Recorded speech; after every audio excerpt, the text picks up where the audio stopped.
And welcome back to another great night here on Freedom Revolution Network. It's Scarlet Anonymous here, and we're going to have Tim come join us here in a minute. We're going to get everybody to come in, get settled in, and then we'll get started. Tonight's kind of a special show. As you see, I'm back. It's been a while. And so we're outside tonight. We're enjoying the fire and other things that are going on. That's Mr. Tiger's phone. We're going to silence that real quick. Make sure that's quiet while we're out here. So yeah, we're just gonna swing. We're gonna do that type of thing tonight. I thought that would be fun. We've got some heavy topics tonight. How do you turn off Mr. Tiger's phone? So we've got a few topics to talk about tonight. One of them, this is why I wanted Tim to come with me, was to talk about some new technology that we've heard about. Yo, Dwayne, what's up, friend? Some new technology that we've been made aware of, right? In the last week. There was a video that came out by Dutch Sense that as soon as I watched it, now Dutch doesn't put very many videos on YouTube anymore, and that's his choice. He doesn't have to put videos on YouTube anymore. But the one thing that I thought about was,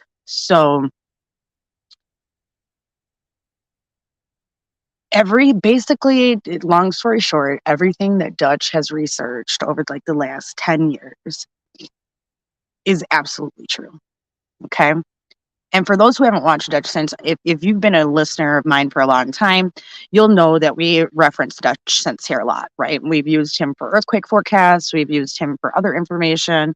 But one thing that he's particularly fond of researching is HAARP, right? And that's the High Auroral Research Program in High Atmospheric Auroral Research Program or something like that. I don't know.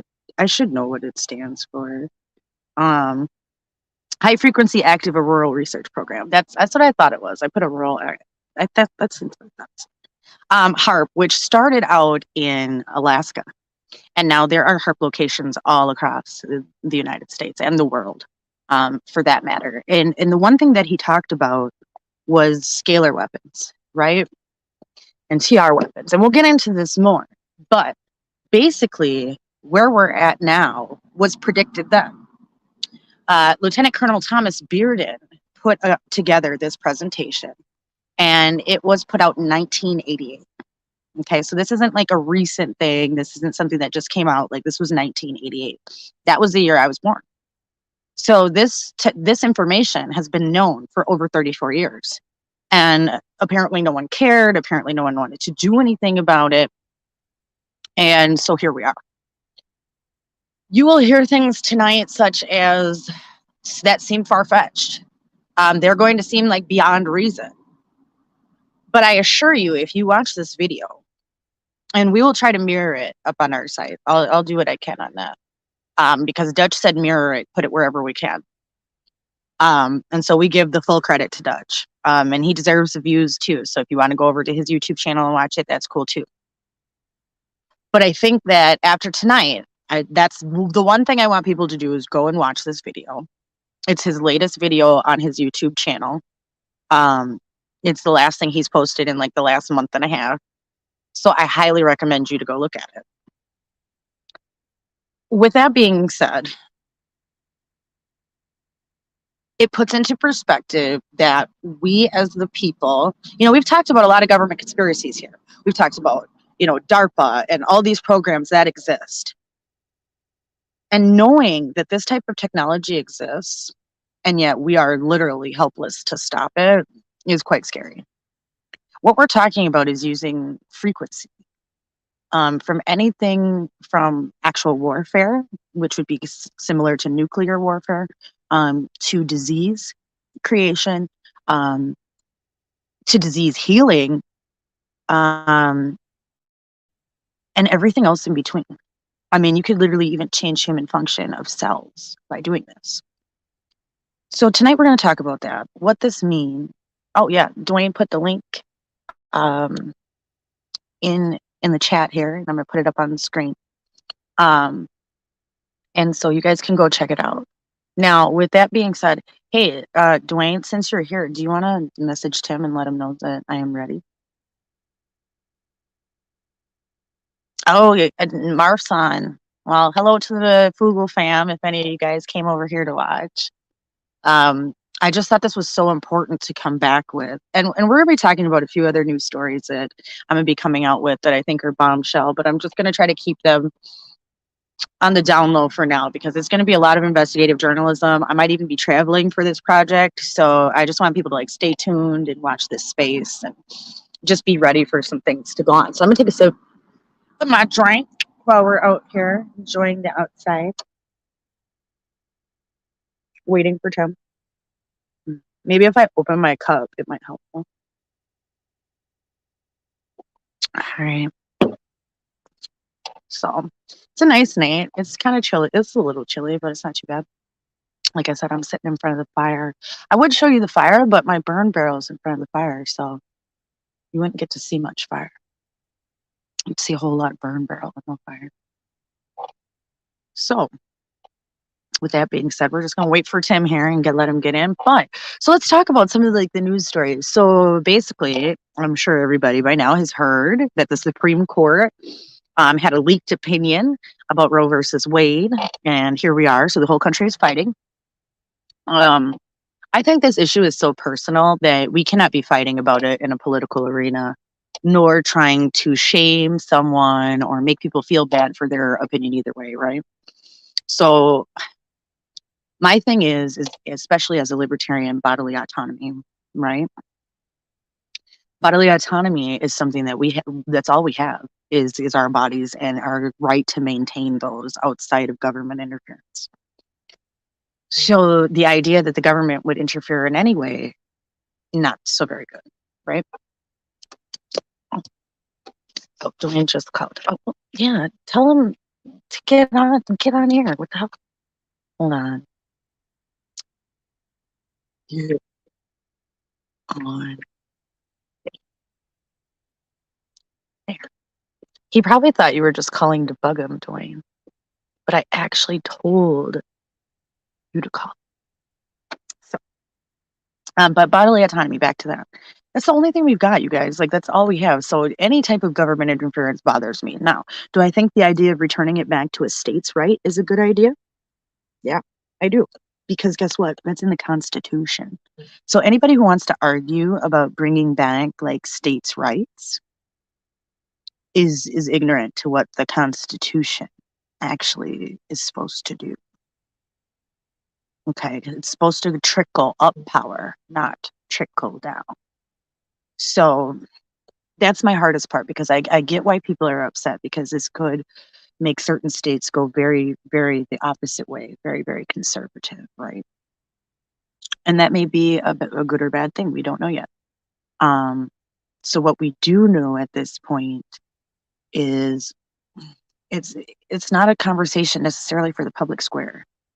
When you read the opinion, and it's an 86-page opinion that Politico got a hold of, I've only read probably the first 10 pages or so, admittedly, but I've at least read that far. And in the case law, they explain why, even then, it should have never been decided. It should have never been brought as a hot ticket issue. 30 states had abortion banned at that time, but also states were liberalizing their laws. And at that point, it immediately made states have to change the law immediately, much like this overturning would do, in a sense. So I think it's not necessarily a conversation for the public square. I think as far as for the legality of why they are doing it, makes 100% sense. But as far as the implications, they could be far-reaching and maybe not desirable, right? So that's going to be my comment on the whole everybody's losing their minds over Roe versus Wade. But I do believe bringing power back to the states is a good idea, right? I don't think that's a bad idea. I think that's a fantastic idea because that's what the Constitution says to do. And we should follow that document. There's a lot of people who believe that it's obsolete, but it's a living document. So there's that. So we just got everybody caught up, Tim. Welcome in. Thanks for being Welcome. here. You're welcome. Yeah. Glad to be back on air. Feels good. Feels good. Are you in a barn or something? Where are you at? Huh? What'd you Where say? are you? I'm outside on my swing. Oh, It's a nice like wooden like swing. nice.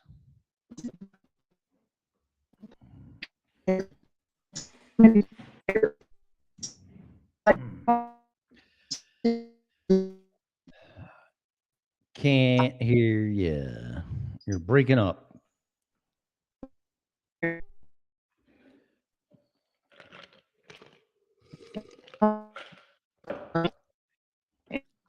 Oh shit.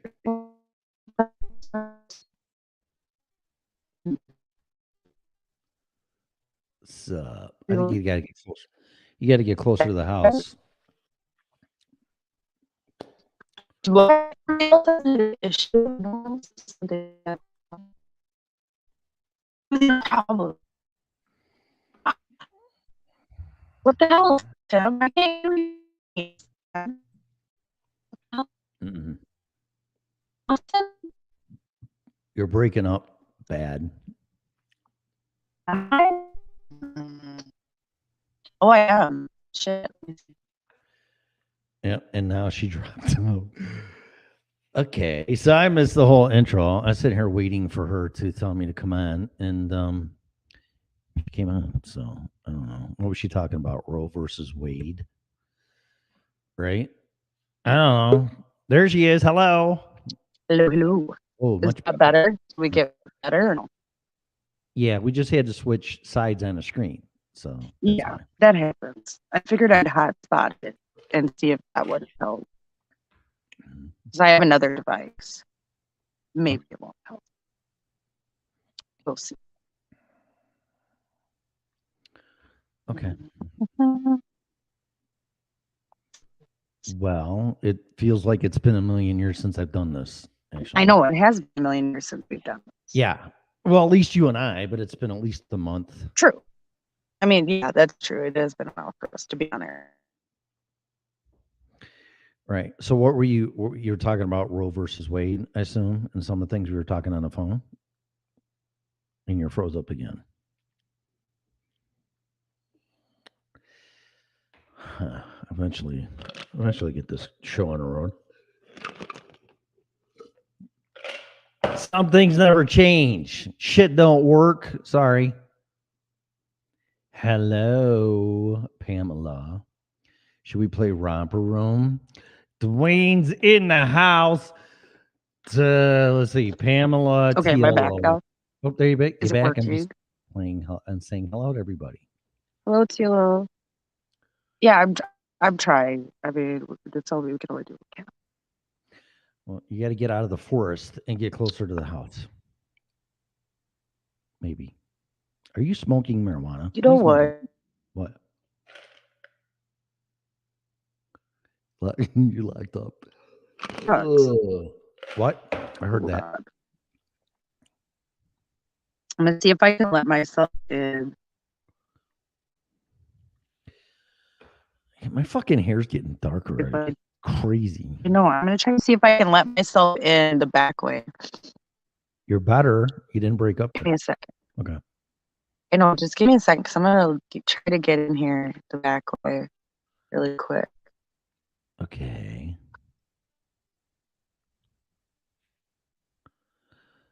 Do I Hopefully, have to? this will work. What's it? So you catch everybody up, and I'll be right back. Okay. Well, I really this whole Roe versus Wade. I don't know what Scarlet said, dude. I watched what? What are you talking about, Dwayne? La la la la la. All right, I'm just trying to get back into the Hold on. conversation. Are you there? Can you hear me? Well, I'm trying to get back in because I'm gonna put myself in through the back way. So just give me a second. Just give me a second. Work it out. Okay. Hold up.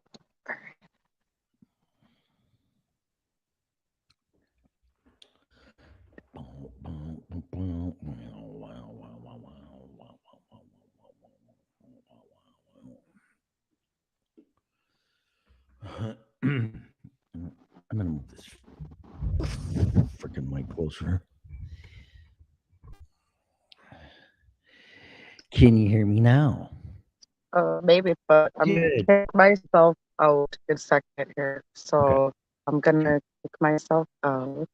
Okay. And All right. So she's gone. So now I can talk for. Okay. So the whole Roe versus Wade thing. I don't know where she started. I talked to her on the phone about it. I got my own theory on this stuff, but I think it's going to piss off a lot of women, and I just really don't want to do that because it never really pans out for me when I do that. But I know she's talking more about the legalities and then the veto. What is it? Not the veto, but the what's the fucking legal process? She's going to go in there and try to overturn it, and then the states are going to decide, which I think is going to be more reasons for seceding from the United States and a little more gas on the fire for the Civil War. But hey, what do I know? Everything's going to hell anyway. Oh, there we go. Why not? there we go. Bet this will work. Hold on. All right, can you hear me now? Yes. Cool. I'm using Mr. Tire's phone because he gets better service for whatever reason. I don't know. Oh, it's I'm way sitting in the same spot. Yeah, I'm literally in the same spot, but for whatever reason he's got the bars and I don't. So way better. Way better. All right. So there we go. So yeah, basically what I was saying was that, I don't think it's an issue that we should be bringing into the public square. Okay. It's just a too hot button. It's just something that I think, and I hate to be this simple and vague about it though, is like, okay, if you want to make sure you have access, then you might have to end up moving to somewhere that does, unfortunately. And I know that's hard for people to understand, but if you that strongly believe, then you need to get yourself away from a place that would potentially take away your rights. I mean, it's that simple. Just like people all went to Florida when everybody locked down. Mm-hmm. Me. You know what I mean? They were like, we can't tolerate this anymore. We're going. Right. You know what I mean? It's like that same mindset. You know what I mean? So I hate to be that crass about it, but at the same time, you got to put people around you that support the ideas you have. That's the whole idea of like our constitutional republic, right? Is that you get people to represent you who have the same ideas and beliefs, right? Yeah. Yep. So just saying, I mean, I'm trying to be as diplomatic as possible because I don't, like I said, we could sit here and argue for hours about which way is right, which way is wrong, whatever. But as far as returning things constitutionally to states' rights, I'm here for that. And the amount of people who are arguing that it shouldn't go to a state and it shouldn't be a state's right need to go back and learn the Constitution, because it is taught that states are supposed to have rights. Like I was saying before you came, it's supposed to be a trickle up thing, not trickle down. Government's supposed to be trickle up, not trickle down. So there is that. So, and I was just getting people prepped about some of the ideas we're going to be talking about tonight, because like I said, they're pretty far-fetched. This is a concept that most Americans have never heard of, but the ideas and the technology have been around since, like I said, when Thomas Bearden did that presentation, 1988. Okay, what are you jumping to now? We're jumping into the video that I sent you about Dutch Sips. Oh, okay, all right. I honestly didn't watch it yet, but I can. Why haven't you watched it yet? I'm gonna punch you in the throat. I told everybody that was supposed to be their homework after the show, and you didn't even do your homework for the show. Look at this. I did not. Look at this, you guys. Fired. I'll wing it again the third time. Damn it. No, I get it. I'm collecting. Because it's highly technical though. Like you have to have the time to dedicate to it, because it's not one of those you could just listen in the background. I had to watch it 4 times, and I still have not absorbed everything, and I've watched it 4 times. It's that technical. Like he breaks down how these magnetrons work. Like I was saying, basically everything from how diseases are created and how he believes AIDS was a scalar weapon done by the Soviets. This is 1988, and that they knew about the technology then, which means that Fauci would have also known about it. You dig what I'm saying? Okay, let's dig.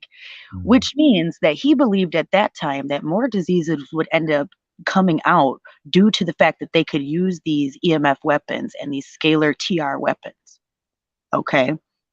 One of the mechanisms by which they use these scalar TR weapons is the woodpecker system that is outside of Chernobyl. Maybe that's why the Russians just tried to take the area surrounding Chernobyl, because they would need access to that woodpecker system again. And at the time that it was built, it was able to basically send pulses around the world, according to Thomas Bearden. Now, I had watched a documentary many years ago about Chernobyl, and they talked about this woodpecker system. It was like one of those like abandoned, like, oh, we go search abandoned crap videos. I used to be into those for a while. Yeah. And they went to the woodpecker and they talked about how it was just like a radio antenna, and it was just a glorified radio antenna, and da, da, da, da, da, da, da, da. Thomas Bearden in 1988 says that it is a scalar EMF weapon. So with that being said, like I said, and it's right outside of Chernobyl. And so if I were the Russians, who had the technology to begin with, the Soviets had the technology to begin with, maybe you'd want to go back to get that or get control of it. Yeah, it would be. It makes sense. It's a theory, sure. Yeah, it makes a lot of sense. Well, for people, and this is me going by memory, the woodpecker signal or frequency is something that doesn't it drive people bananas? What is the reaction? It can cause many different reactions. Yeah. It can cause anything from, like upset, mental type illnesses. It can cause cancers. They've been able to even change the structure of cells. Like they can send a cell through like its whole life structure just by sending these frequencies. Like they were able to even generate bone out of mammalian cells, which is impossible for mammals to regenerate bone. Interesting. Yes. They even proved in 1960 they could cure cancer. Yeah, now you're talking about a multi-wave oscillator. I know about those. Right, these TR waves where they can basically, like how we've been taught, like how electrons are supposed to stand still when there's no outside force pulling against it is not true. It generates an electric field force all the time, and that force can be manipulated and reversed, basically creating a time vacuum, so to speak. Basically like old, like what we used to like in sci-fi know as like ray guns or wave guns. That sort of technology. Yeah, energy wave guns or whatever. Yeah. Correct. And so the theories that he brings, like I said, and he proves that in 1960 there was a French scientist who brought this all the way up through French society. They were going to approve it. He got rid of leukemia and was able to cure it through these radio frequencies in 1960. All of this stuff. They said Nikita Khrushchev in the 60s spoke about this technology. This is how they've been doing nuclear weapons. Nuclear weapons aren't necessarily what we think of like the warheads they tested in the 40s and 50s. They use these scalar TR weapons to activate the enriched uranium. They talk about, because Bearden gave this video to Dutch Sense after he died. He just died recently, and Dutch Sense just got in the mail a package from his company stating that after his death, Colonel Bearden wanted Dutch Sense to have this work, and he wanted disseminated to everyone. Okay. And at that time, he did the presentation in 1988, but later on, he added news clips that were imperative to what he was talking about. Recent news clips from about 2010. And in those clips, they talk about the Chilean earthquake. Now, this is something that all our listeners will be really ears perked up about, the Chilean earthquake, the 8.8 that occurred in Chile. According to Rachel Maddow at the time, but this was before she got all extra super liberal. So she was she told the whole story. So just wait. I know. The source is hard. I get it. I say a word. Okay. I get it. I get it. Yeah. For real. Like, okay, but at the time, she said that the American government was somehow tipped off that there was going to be this 8.8 earthquake. So, 12 hours before the earthquake occurred, they rapidly built these giant coffins of lead and whatever metal, other metal they needed, and shipped them down to Chile, put their enriched uranium, like literally drove it, like one of the Chilean like energy executives drove it in his car to make sure that it got there. They put it on these container ships and separated the enriched uranium, so that there wouldn't be enough for a bomb to blow up, Yeah. and literally got it out of Chile less than 12 hours before the 8.8 occurred. How the hell would they know that was coming unless they created the earthquake itself? You Lucky. would not know. Yeah. There supposedly there's no technology that can tell. I mean, you could tell if like there's seismic activity before, but nobody would have predicted an 8.8. And so that they were basically, I felt like he put that clip in there to let you know, because he explains later that earthquakes can also be triggered by this technology. Because at first, the Americans only had low frequency weapons, and the Russians have always been using high frequency.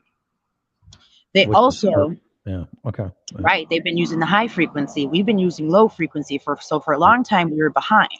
Then ELF. after that, they talked about how you need to remove, like, they talked about how in 2010 there was a nuclear conference. Like 2 weeks later, after this Chile thing happened, 2 weeks later there was a nuclear conference that Obama was at, and at that conference they announced that Ukraine was going to disarm. Okay, Yeah. and said that by the next conference in 2012, Ukraine would be disarmed. Colonel Bearden explains in the video the reason why this is that if they can get all the enriched uranium off of their borders, they can deploy these scalar weapons further and further. And he said at this time that if the Russians were to try to take over, like let's say like a Ukraine at the time, and this is 1988, mind you, this is 1988. If they want to take over like somewhere closer to Europe, it would take a day or two. So even the same analysis that was given just a few months ago for what the Russians would be able to do now, not that they actually achieved that, but just think about that. For 30 years, this is what everybody's thought, that they would just come in, which makes me think the Russians have not used this technology yet. When Putin gave his first speech the night that the war started, he said, if you interfere, there will be consequences of which the world has never seen. Which that makes me believe these TR scalar weapons are what they're holding back on. They're just playing with small peanuts till they bust this out. That's what I believe. They said that most of our scientists, way even, before Paperclip and during Paperclip, were brought over here specifically by the KGB to get put into our DNA and get put into labs so that they could work on recombinant DNA research. Recombinant DNA research, which was the beginning of CRISPR. Basically, what he explained, it was like a gene splicing technology that one company did for $10,000, and you could pay them to get recombinant DNA. And any client could spend 10 grand and get this recombinant DNA.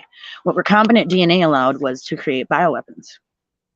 And they needed this technology to use with the scalar waves. So the Russians put the scientists in our labs, including Fort Detrick, Maryland, which we all know suffered a leak during coronavirus, when we found out that the scientists were having issues down at Fort Detrick and those things went missing and blah, blah, blah.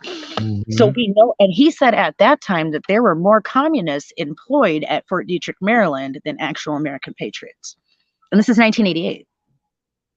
Wow. This is 1988. And so, and it's interesting because he does this presentation at the World Trade Center. Okay. Yeah. He does this at the World Trade Center. More And coincidence. so, yeah, right. More coincidence, right? And one thing that Dutch brought up, because they talked about how they could change time and basically like there was this reverse gravity thing. Okay. One thing Dutch since brought up, and this is something nobody else would probably notice unless you're a Dutch viewer and we're actually paying attention, but up in the right-hand corner, he had the chat running. I believe it was from his DLive or his Twitch channel. I can't tell you which one. But if you watch him, he says, when do you think the Mandela effect started? And he goes, "You think maybe 1988?" And it makes you wonder if that's true. And I'll just give my own personal reason why I say this. Ever since I've been a little girl, I could never like see my future past 30. I could never see like what was supposed to be there. So let's just say that if 1988 was the year, because like I said, that's the year I was born. Let's say that was the year. If and we talk a lot about in spirituality and certain things, people who kind of just walked into this earth and this life to try to help fight what would be like the final fight kind of deal. It would make a lot of sense that if we started to have Mandela effects and holes in the wormhole, that's when a lot of like starseed children came in, was about that time.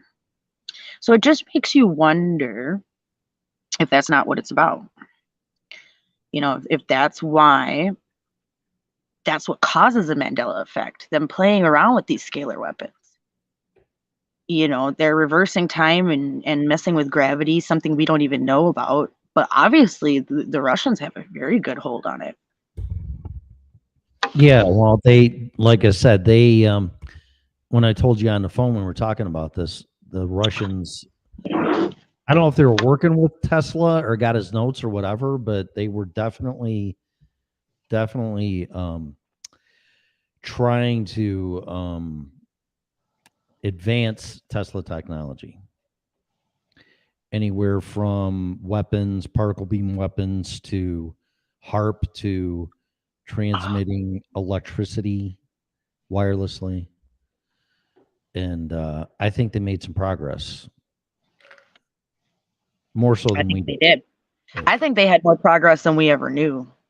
Oh yeah, To be honest, after hearing this level of technology they had in 1988,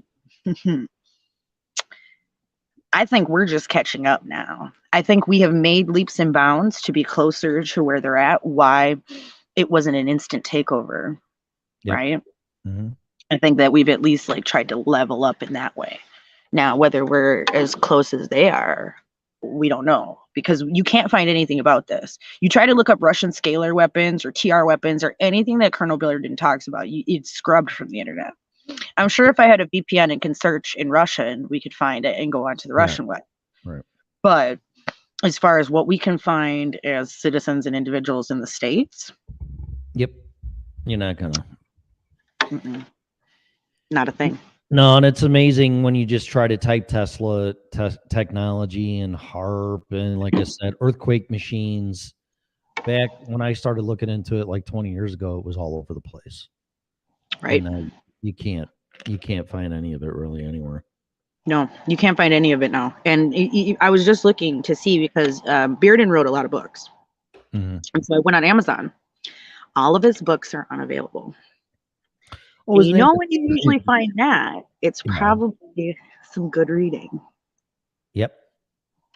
So, because he even wrote like a manuscript about the Star Wars program, like in the early 90s. Yep.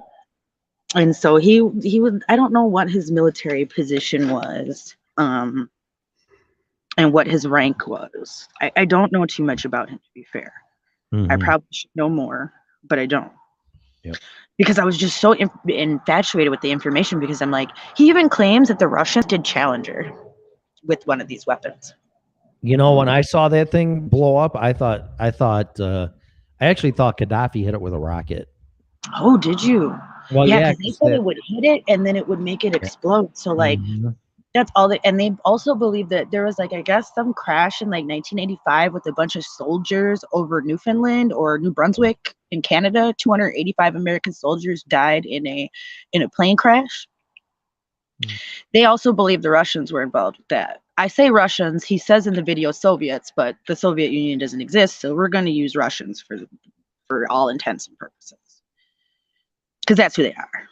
Right. Russia is just Soviet Union light, you know. Yeah, right. And everything's their fault. So. Right.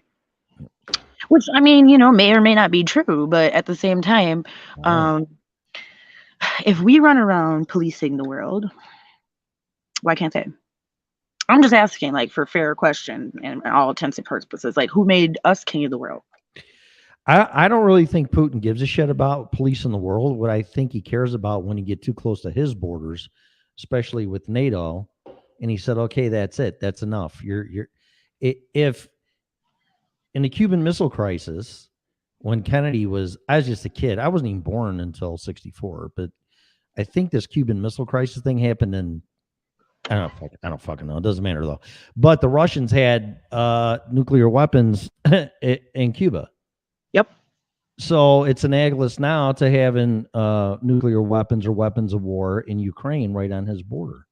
Well, and they were also talking about too, like how you could cause sickness with these. And the first thing I thought about was Havana syndrome, Cuba, that just occurred recently. Mm-hmm. They would have the technology because they worked with the Russians. So I bet they have. That's why we probably have never done anything to Cuba either. Because if they haven't had those weapons since the 60s, since Khrushchev, we wouldn't have been able to touch them. Yep.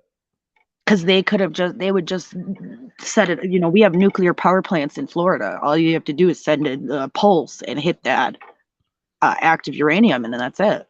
Boom. Yep. And it'll make a bigger blast than what we've used as nukes because of how it makes it detonate in the air at high level. Interesting.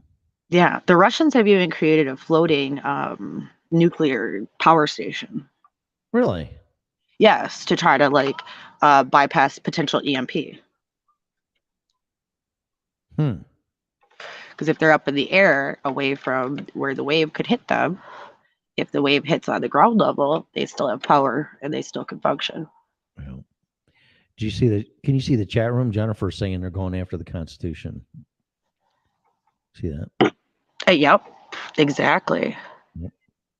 That is absolutely true, Jennifer. That's the whole point.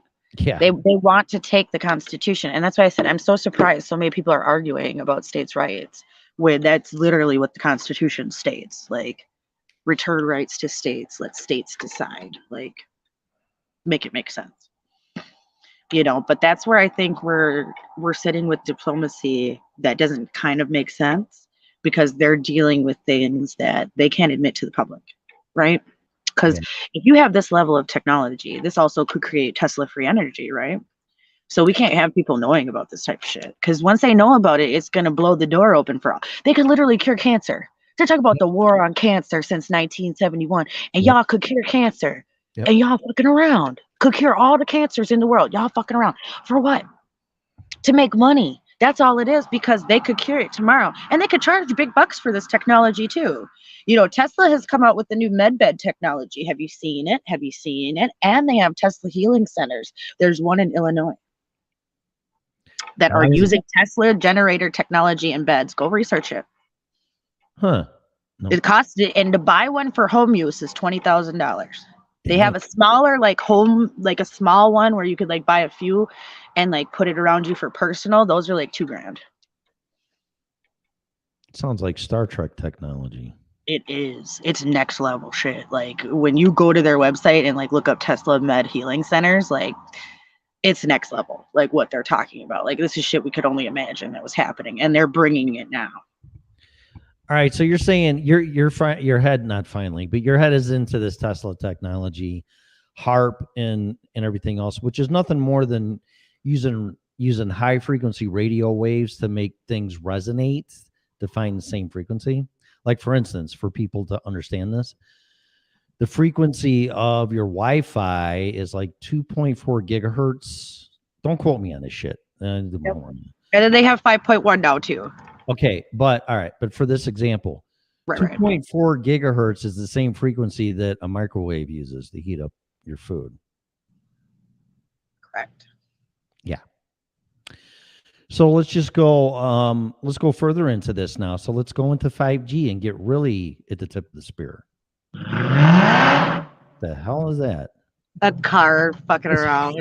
Jeez. Outside of the bar. Freaking NASCAR. Wow. I live out in the middle of nowhere, so you can fuck around, dude. Yeah, that's nice, actually. So let's get into that because I've done my homework on that. And if they tweak the frequency on 5G, it's the same frequency as the hemoglobin in your blood, which hinders your oxygenation of your blood from your lungs. Correct. Yeah, which, boy, that sounds a little bit like COVID, doesn't it? And that's what people were saying. Well, we were saying that. And with what Bearden says, it is completely possible that that is what it is. And this makes sense because you think about it. How much did we hear about the Russians having issues with being sick with COVID? And he said that they would pretend and let a few, be sacrificial lambs to make it look like, they're having problems too, much like they did with AIDS. But they knew how to cure AIDS. And they've been curing it since 1988. He does say what some of the frequencies are that they use. They're on some of the actual schematics, because in this presentation he shows schematics and everything of these things. Each individual thing he's talking about, he's showing schematics, he's showing information. What's Jennifer saying? Do you know what frequency it is that they changed on Earth, and how did they do that just for a microwave? I don't know. I don't understand. And think about it. What? You're lucky.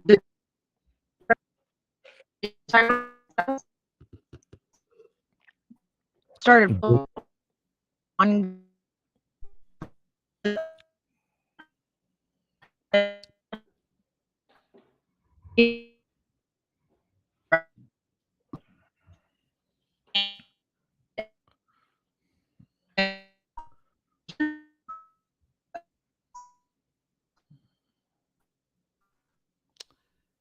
breaking up. You're breaking up again. Dun, dun, dun, dun, dun, dun. What the shit? There you go. Now you're in. Okay, there we go. I don't know. My signal just dropped for a second. Yeah. So what the hell is she talking? What is she talking about? Jennifer, what's Jennifer talking about? Oh, the boat that was quarantined. She's probably talking about the Diamond Princess, is what I was thinking. The boat that was quarantined off the coast of Japan, the first ship. Remember where they first found COVID and then they quarantined them on the cruise ship? There was a man named David Aarons, I believe his name was. It was one of the men on the ship. I became Facebook friends with him very early on in the pandemic when this occurred. I'm still Facebook friends with him. He's actually a photographer. Cool. He's had a lot of long-term problems, and he bought into getting the COVID vaccine after having COVID and got COVID again and then had a stroke. Oh, geez. Was he vaccinated? Yeah, well, okay. There you go. I would have never gotten it if I was one of the first people to catch it. I just wouldn't have. There's no point. I've already gotten it. Make it make sense. So I believe that. But she's saying that the reason why they had to change the frequency. Okay, so the reason why when we switched from 2G to 5G, that we have to cut off the 3G and 2G bands is because they do interfere with each other. And the larger band actually works off of our radar, though. So see, this is the biggest issue about using 5G, is it actually interferes with radar and fucks up radar signals to where you cannot interpret radar correctly. So that's an issue. So it's close to the same frequencies as radar, then, obviously. It is the same frequency as radar. No, it's the same band. Then you can't. Yeah, that's gonna fuck everything up. And that's what pilots have been saying this whole time. That's what weather people have been saying this whole time. We cannot have this because it interferes. They need to figure out 6G or something because they need to skip off of this band. But they're shutting down 2 and 3G now, which we use for 911 services. So if you can't get a 4 or 5G signal coming up here in about the next 6 months, you won't get 911 anymore. The people who used to use old cell phones that weren't activated to call 911 in domestic abuse situations will no longer be able to use that system because they are taking it offline, much like they did with antenna TV, where you have to have a digital tuner now because it only comes over the digital signal. Whereas before you could have some rabbit ears and tune it and pick up a signal. So they had to turn that off. So, and CERN and other things have affected our frequency. Who knows what frequency we're at? And especially with the Schumann resonance, that's the Earth's heartbeat. That frequency has been going up. We went up to 1,000 on the Schumann resonance, which is unheard of. I thought it was That like was a couple months 8. ago. I forget. I think it's 8 or 10, or I can't remember what it is. It was 80 before this, 80. and Okay, then it that's went up to I got the 8. 1,000 2 months ago. Why is that 1,000. happening? We don't know. And then we've been having an extreme burst of the Schumann resonance too. So, but we haven't went up that high again. But that was the highest anyone has ever seen. So we don't know. Maybe the Earth is spinning fast. I mean, the Earth's a fucking big generator anyway, so maybe It it's has its spinning own faster. electromagnetic field and energy. Right. And you have to Yeah. remember, like, if you want to bring in like Planet X or Nibiru into that, well, then Yeah. you've got an outside force with the binary star system pulling on the Earth's frequency and its magnetosphere, sending solar storms hitting off our magnetosphere, which is already waning. So it's allowing everything to come in and ring that shit like a bell every time. Huh. And we can only tolerate so much. We've never seen the magnetosphere like this. And so we do not know what that means. This is why we're seeing extreme weather, especially like in Oklahoma. Last night, we just saw storms that have taken out hundreds of farms. There were swiftwater rescues all last night. Dwayne was pretty irritated with me because I was like, Dwayne, get up. There's swiftwater rescues. Like, because he knows, like, that gets us fired up. Like, that's like hurricane season. Like, you don't hear about swiftwater rescues every day. Not to where, like, within 2 hours, the whole town was flooded. And I mean, I watched hydrologic outlooks jump from like 10 foot to like 30 feet in no time. Waves? Like water. So like the NOAA puts out the hydrologic outlooks, right? Okay. And I'll actually show you this because I have another device that I can show you with. So that they put out hydrologic outlooks, right? And let's see, it comes from NOAA.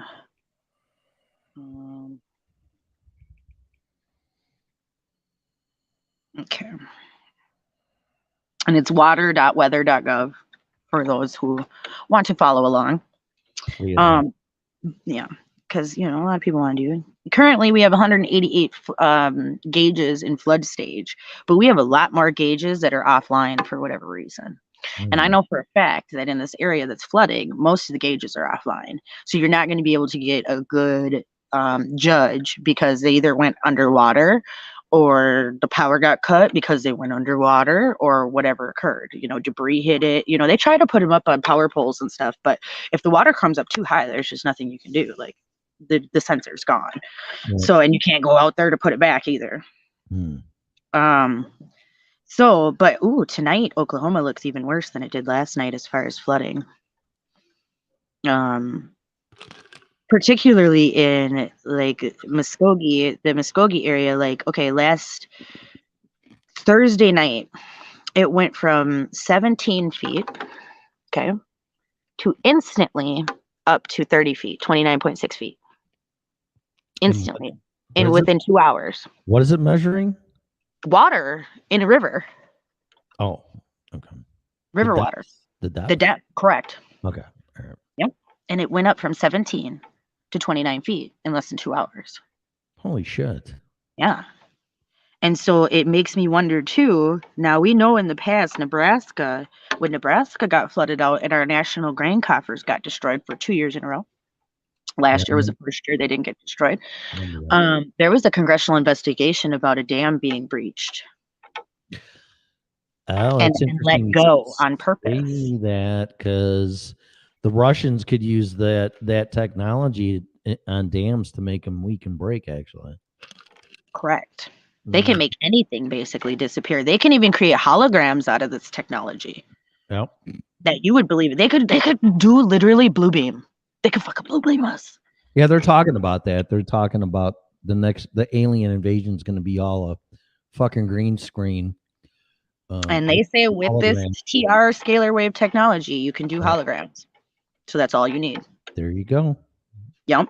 And so watching these, like I said, watching these meters last night was insane because I was like, I've never seen anything like that. Like, I've watched a lot of flood gauges in my time since I've started researching in 2017. I've watched a lot of flood gauges and I've never seen them almost double in less than 2 hours. Now, they did get a lot of rain, mind you. Some areas got up to 9 inches of rain in about 6 hours. Okay. One-off though, man. That's a lot. It is because it is. Yeah. But at the same time, this is pretty intense, and it's in an area that we know is particularly useful for farming, for crops. Um, it's a very rural area. The local Oklahoma news is being very terrible about covering it. It's a shocker. Hmm. Isn't it? So it Yeah. makes you wonder what No, it the hell's doesn't going on. make me wonder. They're not going to report on it. They got other Well, and they're narrative. more worried about the tornado that happened in Seminole, which I get. Okay, Is but that Kansas? you no, this Oklahoma. Oh, okay. Sorry. There's probably one in Kansas too, just because they're Okay. both big Native American areas and they have like a lot of the similar names of towns, right? Mm-hmm. But this was in Oklahoma, and it wasn't too far away. But I think it's because Seminole's like at least a city, and this area is like rural, nothing, like where I am. Like Mm-hmm. who cares about the farm people? It's all Nobody. rocks and cows out there. Rocks Like, and cows, right? Who gives a shit? well, no one gives a shit. So it's like it Right. makes you think. Um, because like I said, a lot of these rivers just went instantly into flood stage, which I've never seen. Mhm. It's intense. They're all over there chanting some So, bullshit.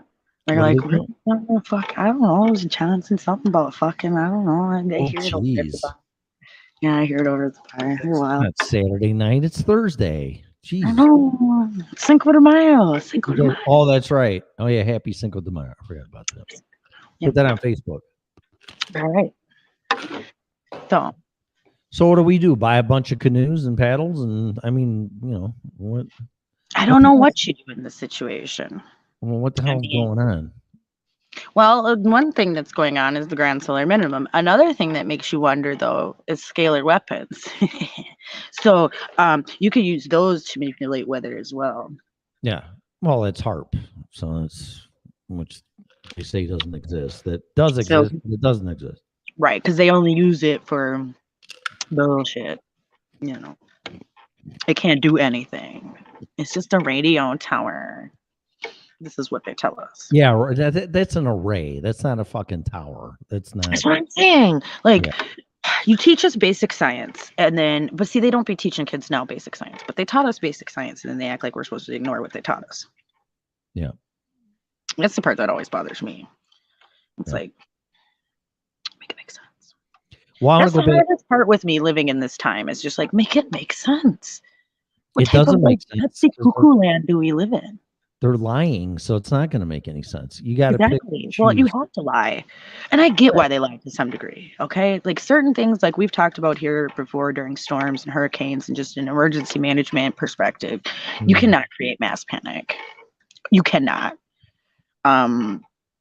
People are not mentally ready to handle half of this information, to be honest, or emotionally. Yeah, we were talking about that on the phone. I think that's why everybody's losing their shit, because they don't understand what's happening and they're getting apathetic and just denying it, but it's not going away. And we've been calling this out for years. Years. Yes. You've been doing it longer than I have. Yeah, well, yeah, since 2008. And that's what I mean. You've been, you know what I mean? You've been out here, we've been talking about these things on air as Freedom Revolution Network, especially, and as our previous group as Freedomizer. I mean, this is what we have done. This has been our bread and butter. This has, like, we all bet our asses on this. And we were going to either look stupid in the end or we were going to be vindicated. And I'm pretty sure so far we've been fucking vindicated, because I've said this shit on air and it's come true, and people can fact check that shit and take that shit to the bank. Yeah, I got to bring up Freedomizer Radio real quick. Proof had a guy called Lindsey Williams on. You ever hear him? Who? Reverend Lindsey Williams. Oh, yeah, absolutely. Yeah, and he was talking. Proof would have him on, I don't know, once every quarter or some shit. I don't remember. And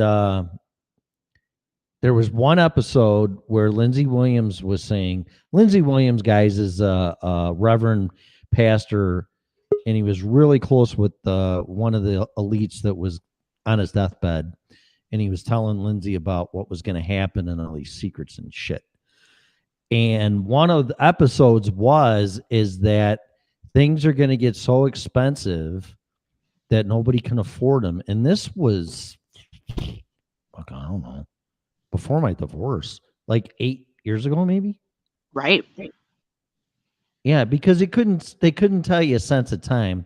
Because I really don't think they can plan it with any type of accuracy to it. It's like planting a fucking tree and go, well, in 5 years it's going to be 10 feet big. Like, how the fuck do you know that? I don't think they can really do that in a specific timeline because there's too many variables. True. I think they try to at least come out with a plan, much like Alex Jones had said many years ago. Like when I first got into this was 2009, right? Yeah, well, that was a year That's after when I me. first So got, yeah. So, but probably I the wasn't same on there time. yet. I didn't go Yeah, on there until 2015. I did. I was pissed, so I went on there. Well, I just didn't know how to start. I always wanted to because I always was very opinionated, right? But I just didn't know how. And then boom, I was like on a thread somewhere, and I think it was Jerry Keith. Actually, it was Jerry Keith. She was a staunch anti-vaccine activist. And hold on, hold on. Yo, man, I'm on air with Tim, so you can either come join us or not. you order a fucking pizza? Hello. But so that's where we're at. Tim. Yeah, Tim. Yeah.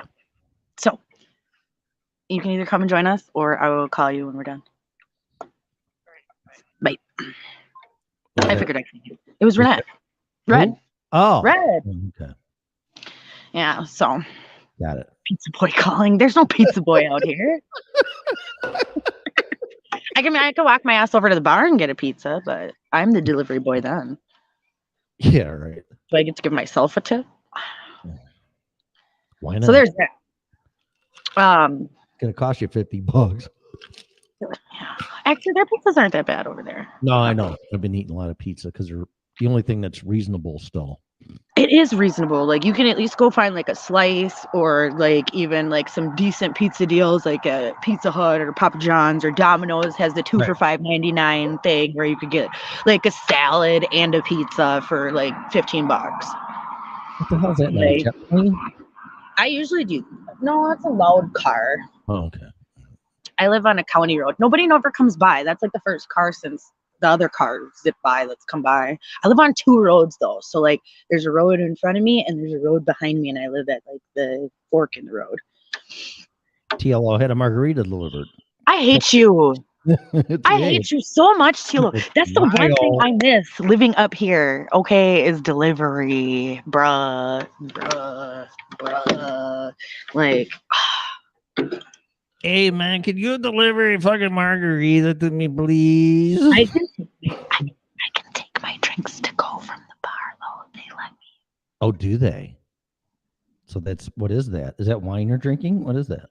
This is actually a mixed drink. It's in like a little is it? wine cup, little like sippy cup thing though that I adore from the Berry, which is like the female chive, if you know what the chive is.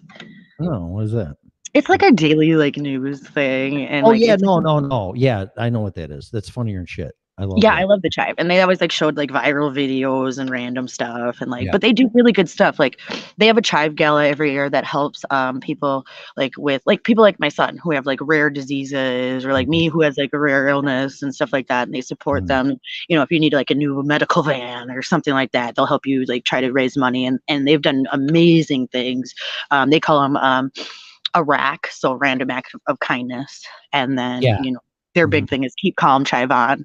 That's where a lot of people saw that from. And then it went viral from the keep calm thing. So, but yeah, it's the female berry, but it is a mixed drink. It is soda, peach. They came out with like a peach syrup now, like by Roses, like grenadine people. Yep. And then vodka. Of course. Yeah. Vodka. Yeah. That's my drink of choice. Yeah, I remember that when we went to the liquor store. Yep, Tito's. But right now I'm drinking Prairie Organic because I figured, well, if I'm gonna drink, let's not like try to like completely kill yourself. At least it's organic. Yeah. You got that going for you. Yeah. Exactly. So at least it's not GMO liquor I'm killing myself But with. it's a healthy vodka. So it's healthy vodka. Yeah, healthy vodka. Ossifer, I'm drinking organic vodka. Give me a break. Organic. It's safe. I didn't drink. It can't get me drunk. It's organic. Yeah, right. I don't think that has anything to do with the alcohol level, but whatever. Less chemicals, maybe. I wish they would. You know what? I can't wait till we can get like. I want daiquiri stores up here. I want a daiquiri store. A Like they have daiquiri? yeah. In Louisiana, they have daiquiri stores Huh. where you can just walk up and get a gallon of daiquiris to go. To Ooh. go. And then they just put a little piece of freezer tape on top and then it's legal. As long as you don't break that seal from the time you bring it there to home, it's legal. Okay. But you can take like to go cups and like everybody takes them everywhere and drinks them. Everybody. Everybody. What the hell's TLO talking about? What are you talking about, TLO? Ooh, spiked kombucha. No, daiquiris.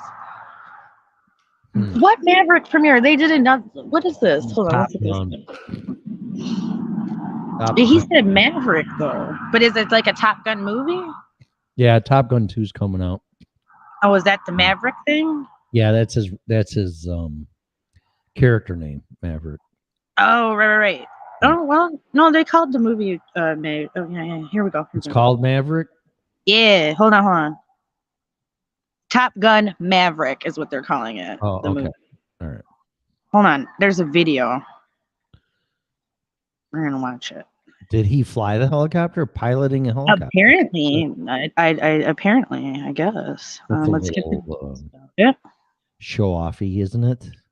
It is a little bit, right? Yeah, I think so. They said he reprises his role. He arrived to the premiere of Top Gun Wednesday via helicopter, touched down on the retired USS Midway aircraft carrier in San Diego. The helicopter was emblazoned with Cruise's name and the Top Gun Maverick logo. Yeah, it's too flashy. It's him? Yep. It's from Reuters.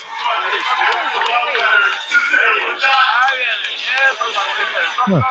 Extra. No, good for him. Whatever. Yeah, good for him.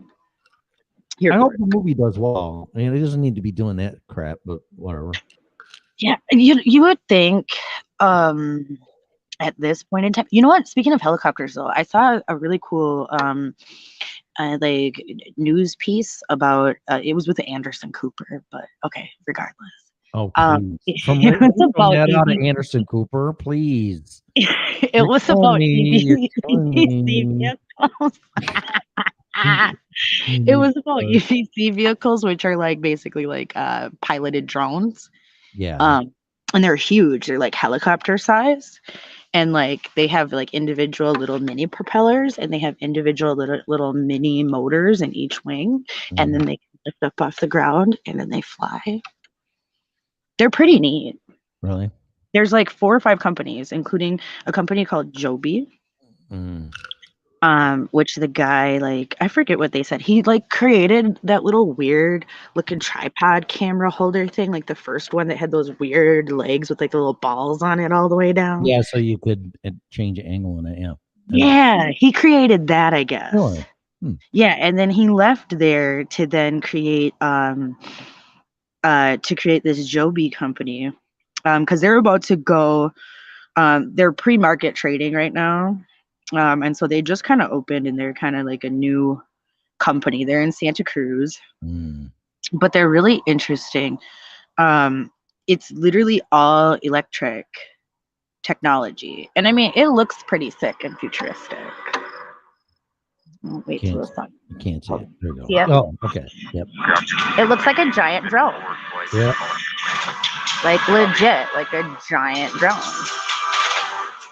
So, and right now they can pilot it off the ground, and they can only put it in uninhabited areas right now due to FAA regulation.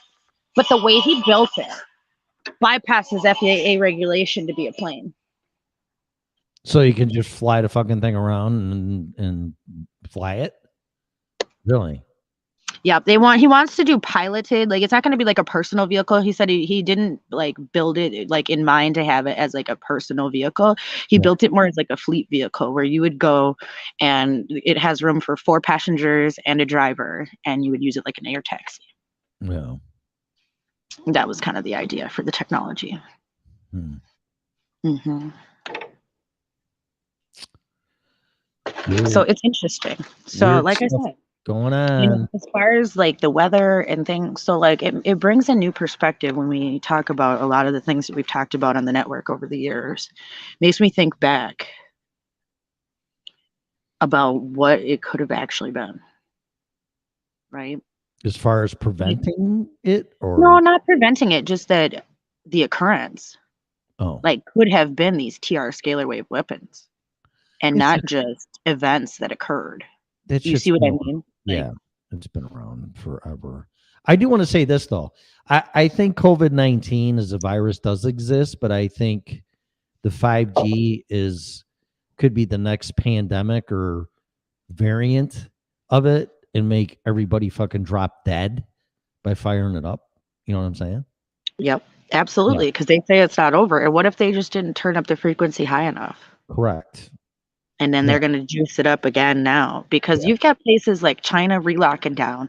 And Hmm. like I said, we need to watch China and what they do. I said that at the beginning of the pandemic. You guys know here on Freedom Revolution Network, we were one of the first goddamn groups covering coronavirus.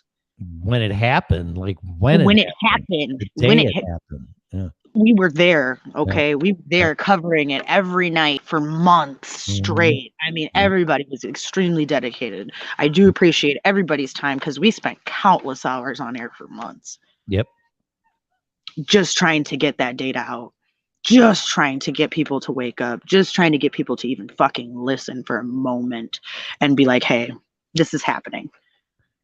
Yeah. It took 3 months to get people to get on board. And then 3 months later, do you know how many people in March were like, oh my God, what's happening? You seem to have been Right. posting about this for a really long time. Yeah. What's going to Yeah. happen? Like, I don't like when it became a political weapon. That's what I don't like. nope. And we knew it was going to go there though. Because look, okay, were we not saying my body, my choice then? Were we not? And we were told that Yeah. that didn't count and our Yeah. opinion was not valid and it's a public health issue. And you're And killing people. right. And you're killing Yeah. grandma. So you Yeah. don't get it right.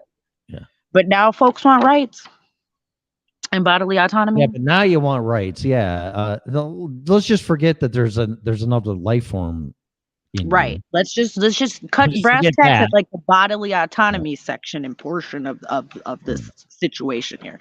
So you're allowed to have bodily autonomy, start protests, riots, and everything else. And y'all told us we were super spreaders doing that. Okay, mind you, because we protested. Okay, we were out there. Yeah. Um, that's the part that bothers me. Bodily autonomy for all. I will stand on that hill and I will die on it. Okay. I don't want the Yeah. government in my medical decisions, No. my healthcare decisions, what I choose to do or not do to my body. And I should not have the right to choose what somebody does or does not do to theirs. That is the bottom line, the point blank, and period. Because if we do not have bodily autonomy, how do we even have souls? How are we even capable of free will? All that starts to get taken away if we start picking at these fundamental rights where we don't even get to control our own bodies here on earth. Because then what's to stop them from saying we have to get some other type of medical treatment? There's Okay, it not. starts with vaccines, but where does it stop? It doesn't. It doesn't. You just keep opening up the door to, okay, well, everybody has to have like mandatory delousing or, some psycho shit like China did where they sprayed everybody with stuff. And keep Right. spraying everybody with that shit. What is that shit? We don't even know. Like, no one even, the government doesn't want to admit what it is. So what is it? What are you spraying on people? Could you be spraying the virus? We don't know. Yeah, but not only is it like what I'm doing to my body, it's what I'm doing for my body when it comes to COVID. Right. Like And we were now Biden wants to come out and talk about, health. We should try to eat right. healthy and have nutrition because It's nutrition is the most important thing. And this could stop all these preventative diseases why people are dying. Okay, weren't we all saying that? And we were told we were crazy hippies. We were told we were crazy hippies. We were talking about only medicine can save you and only the vaccine can save you. right. But now you can get healthy through food. Make the Yeah. shit make Well, sense. there's two things that can stop you from getting pregnant: not having sex and fucking birth control. True. True. That's a true story. I think we need to start having people understand that, okay, yeah, okay, you can choose to have sex, but you also need to choose the consequence that can happen from that. Well, yeah, it's not rocket science. We all know how that works. I mean, I do. I got two. So Yep, I got you. Yeah, and Got to. And I had yeah, to learn real quick. I was only in a relationship for 2 weeks when I got pregnant. 2 weeks, Tim. 2 weeks. hello. Wow, That's it. And I was pregnant. that's quick. And I had to deal with the consequence. And I had to choose what I was going to do. Hmm. Right. Right. So I've been there. Like I've been that person who's like, do I, don't I, what do I do? Right. We could change perspective on this abortion crap too. Instead of having a birth date, have a conception date. Correct. And they do give you that. Do That's they? what they use is your estimated due date. It goes from the date of conception, goes Right. from the date of your last menstrual Right. period. They figure Mhm. that out. So Yeah. literally they use that as a metric. Yeah. Well, they should. They do. And so for people, I get it. They don't want to take responsibility for having sex. I get it. And, it's fun. It's great. It's been basically considered laissez-faire in our society now, right? It's very casual. It is not like it's not like how it used to be. So therefore, people don't have the same opinion about it. People go around and sleep with different partners every night and don't think twice about it. So people aren't necessarily thinking about the consequences that can occur. We have to take personal responsibility for our own actions. If you make an action that can create a result that is undesirable, that is your choice and decision. That's it. Yeah, and if it's medically recommended, that happened to us. Yeah, it does happen. I have Yeah. a friend right now who's getting a lot of heat online from the medical freedom community because she has a spleen problem with like aneurysms in her spleen, which is like super rare. Like it doesn't happen. And she's had Never, two of them, never right? heard. Yeah. Yeah. And so the only way, if you don't repair it before the third trimester of pregnancy, is 70% chance of death, right? So, but a lot of doctors now, because she already has coils in her spleen, don't necessarily want to touch her. So they're basically telling her to terminate.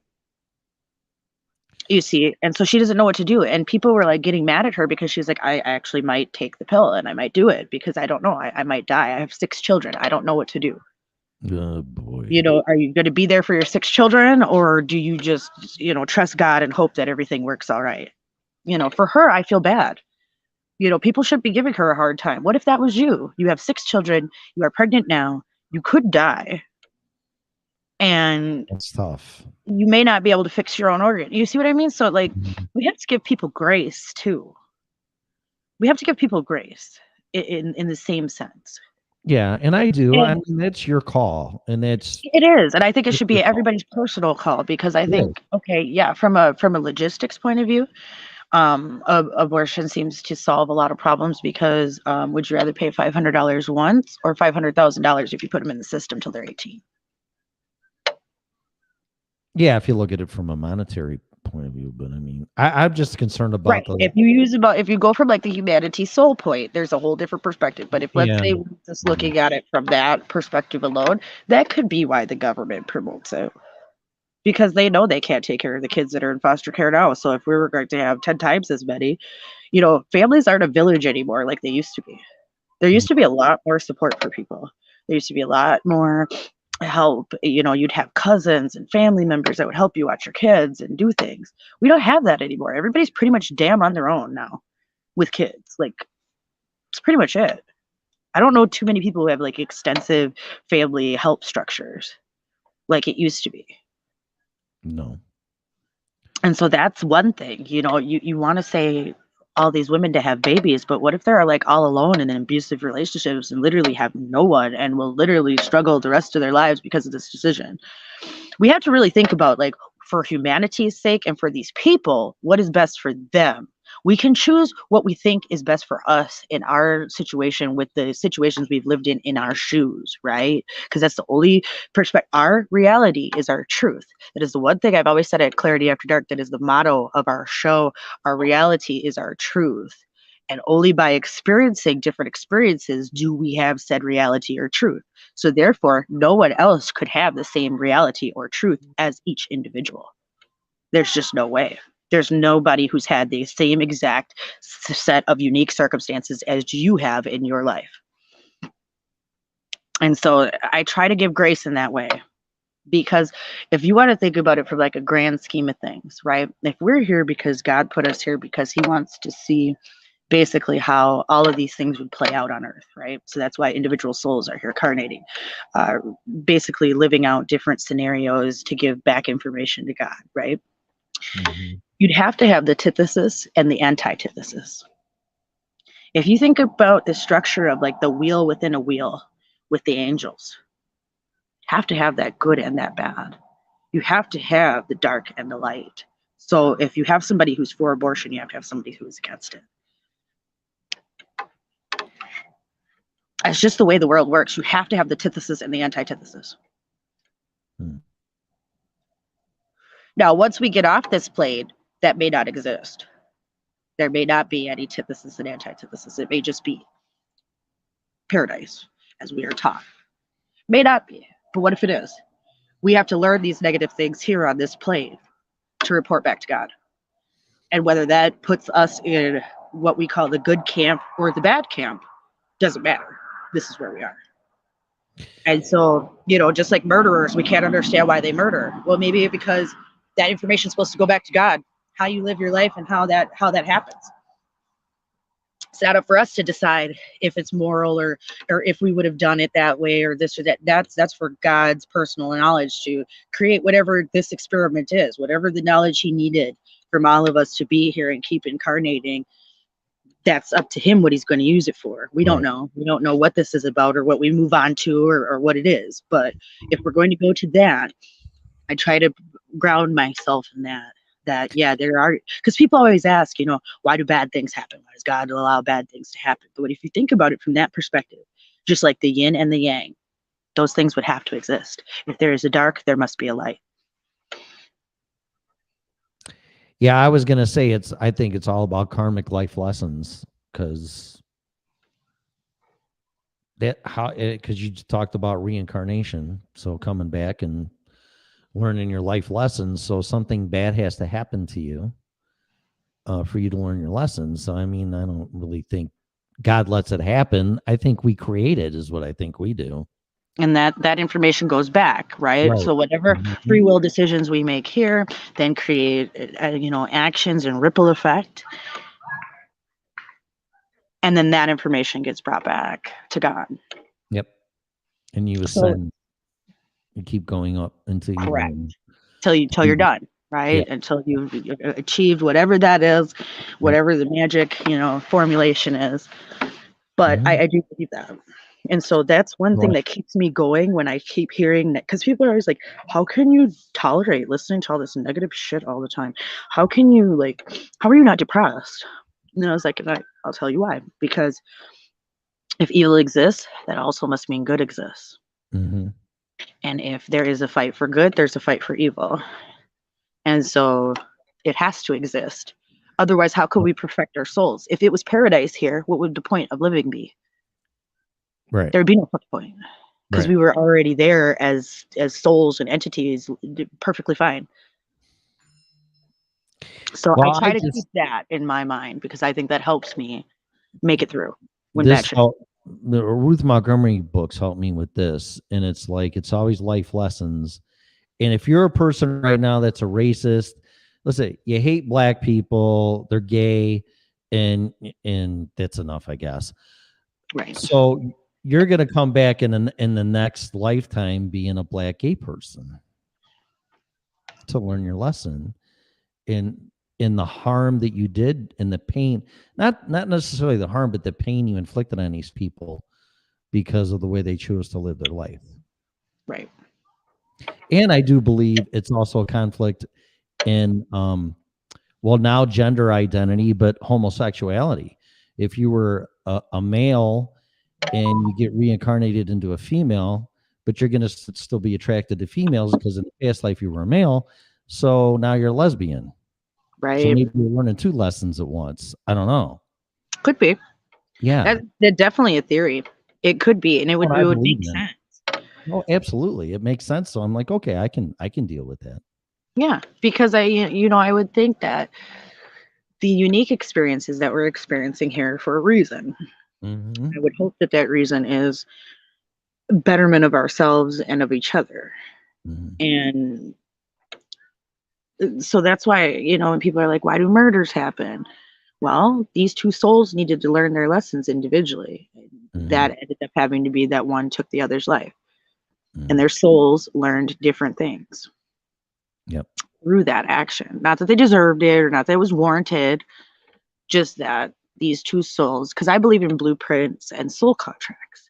So I believe that before you got here, you created a blueprint of your life. This comes from Sylvia Browne's like ideology and that you created a blueprint with God before you got here, that you decided on a lot of the major events that were going to occur. You have pivot points where you could decide to, because you have free will, where you could go a different way and then you'd have different results. But that's what she claims deja vu is that you're actually feeling your blueprint is in play and that you're on the right path. That's why you get the deja vu, because you already wrote it. So you feel like you were there because you wrote the shit. You knew you were going to be there. Right. So it makes sense. And it makes sense of something that's kind of nonsensical, right? So it always made sense with me and resonated with me. It's either that or when one big video game and the people that are playing us are assholes. It's one of the two.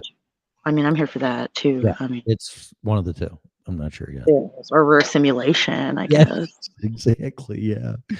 But even if we were a simulation, we'd all be a simulation of something, right? It would all be coming from something to learn something. It wouldn't just be there to be existing out of nothing.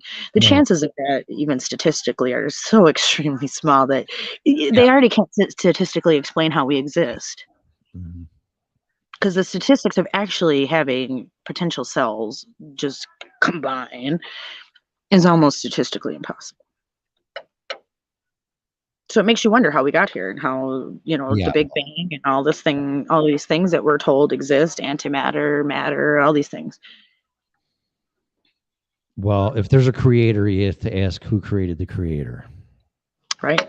And that's going to be I guess one of the questions, is it something bigger, or is it just, does it stop at this? Is this just all so that he could learn something bigger, or are we like one little like pebble in like a big pond of other shit? We don't know. I like the theory too, though, that we could be half apes and half alien form. That could be. That would make sense too, but that's way out there. That's the panspermia type idea that we were seeded by aliens, and and that theory, why it's not accepted. Ooh, it's getting cold outside. Well, yeah, you're in Minnesota, so I mean, it's supposed to be 80 degrees next week, though. So don't awesome. That's good. Don't fuck around. Everybody's going to be hot though for quite a few weeks. It's about to be miserable. Okay. Miserable for some people. Texas is supposed to hit 110. Oh, damn. It's going to be miserable. They're going to break all-time record highs for this time of year. Okay. Welcome to the Grand Solar Minimum, where we're going to have extreme heat, extreme cold, extreme weather, extreme hail, all the extremes. Extreme all price. Potentially in one day, even depending on where you are.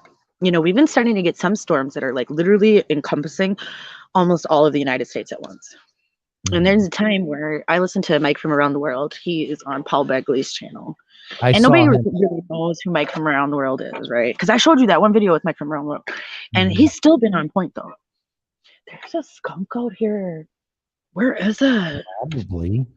Oh, I need my shotgun, bro. Like, yeah, I would definitely have one right there. Or at least a 30-06. You're breaking up.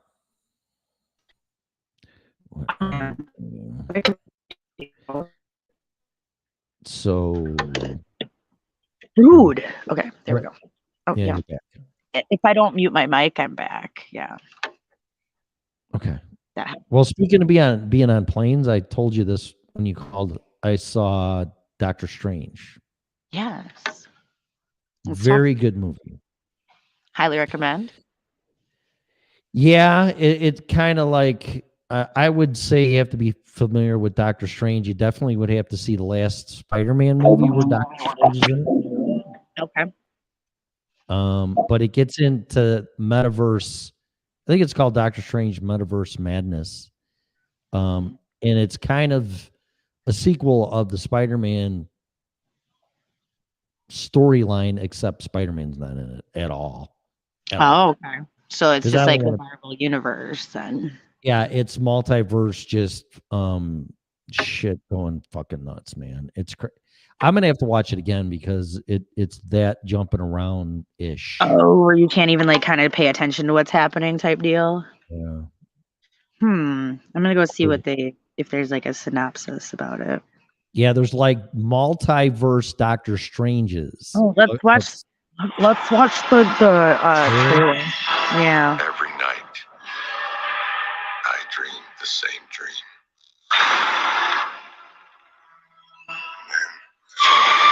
Try not to get like maybe if I do this. The nightmare begins.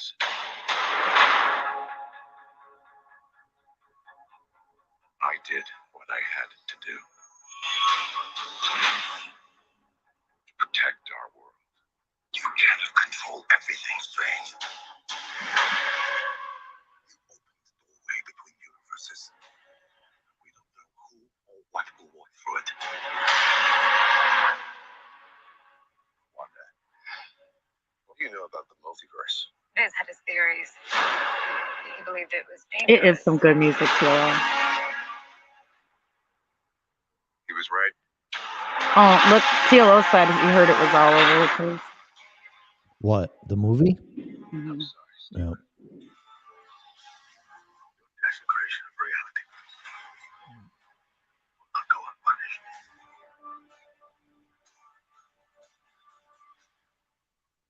We should tell him the truth.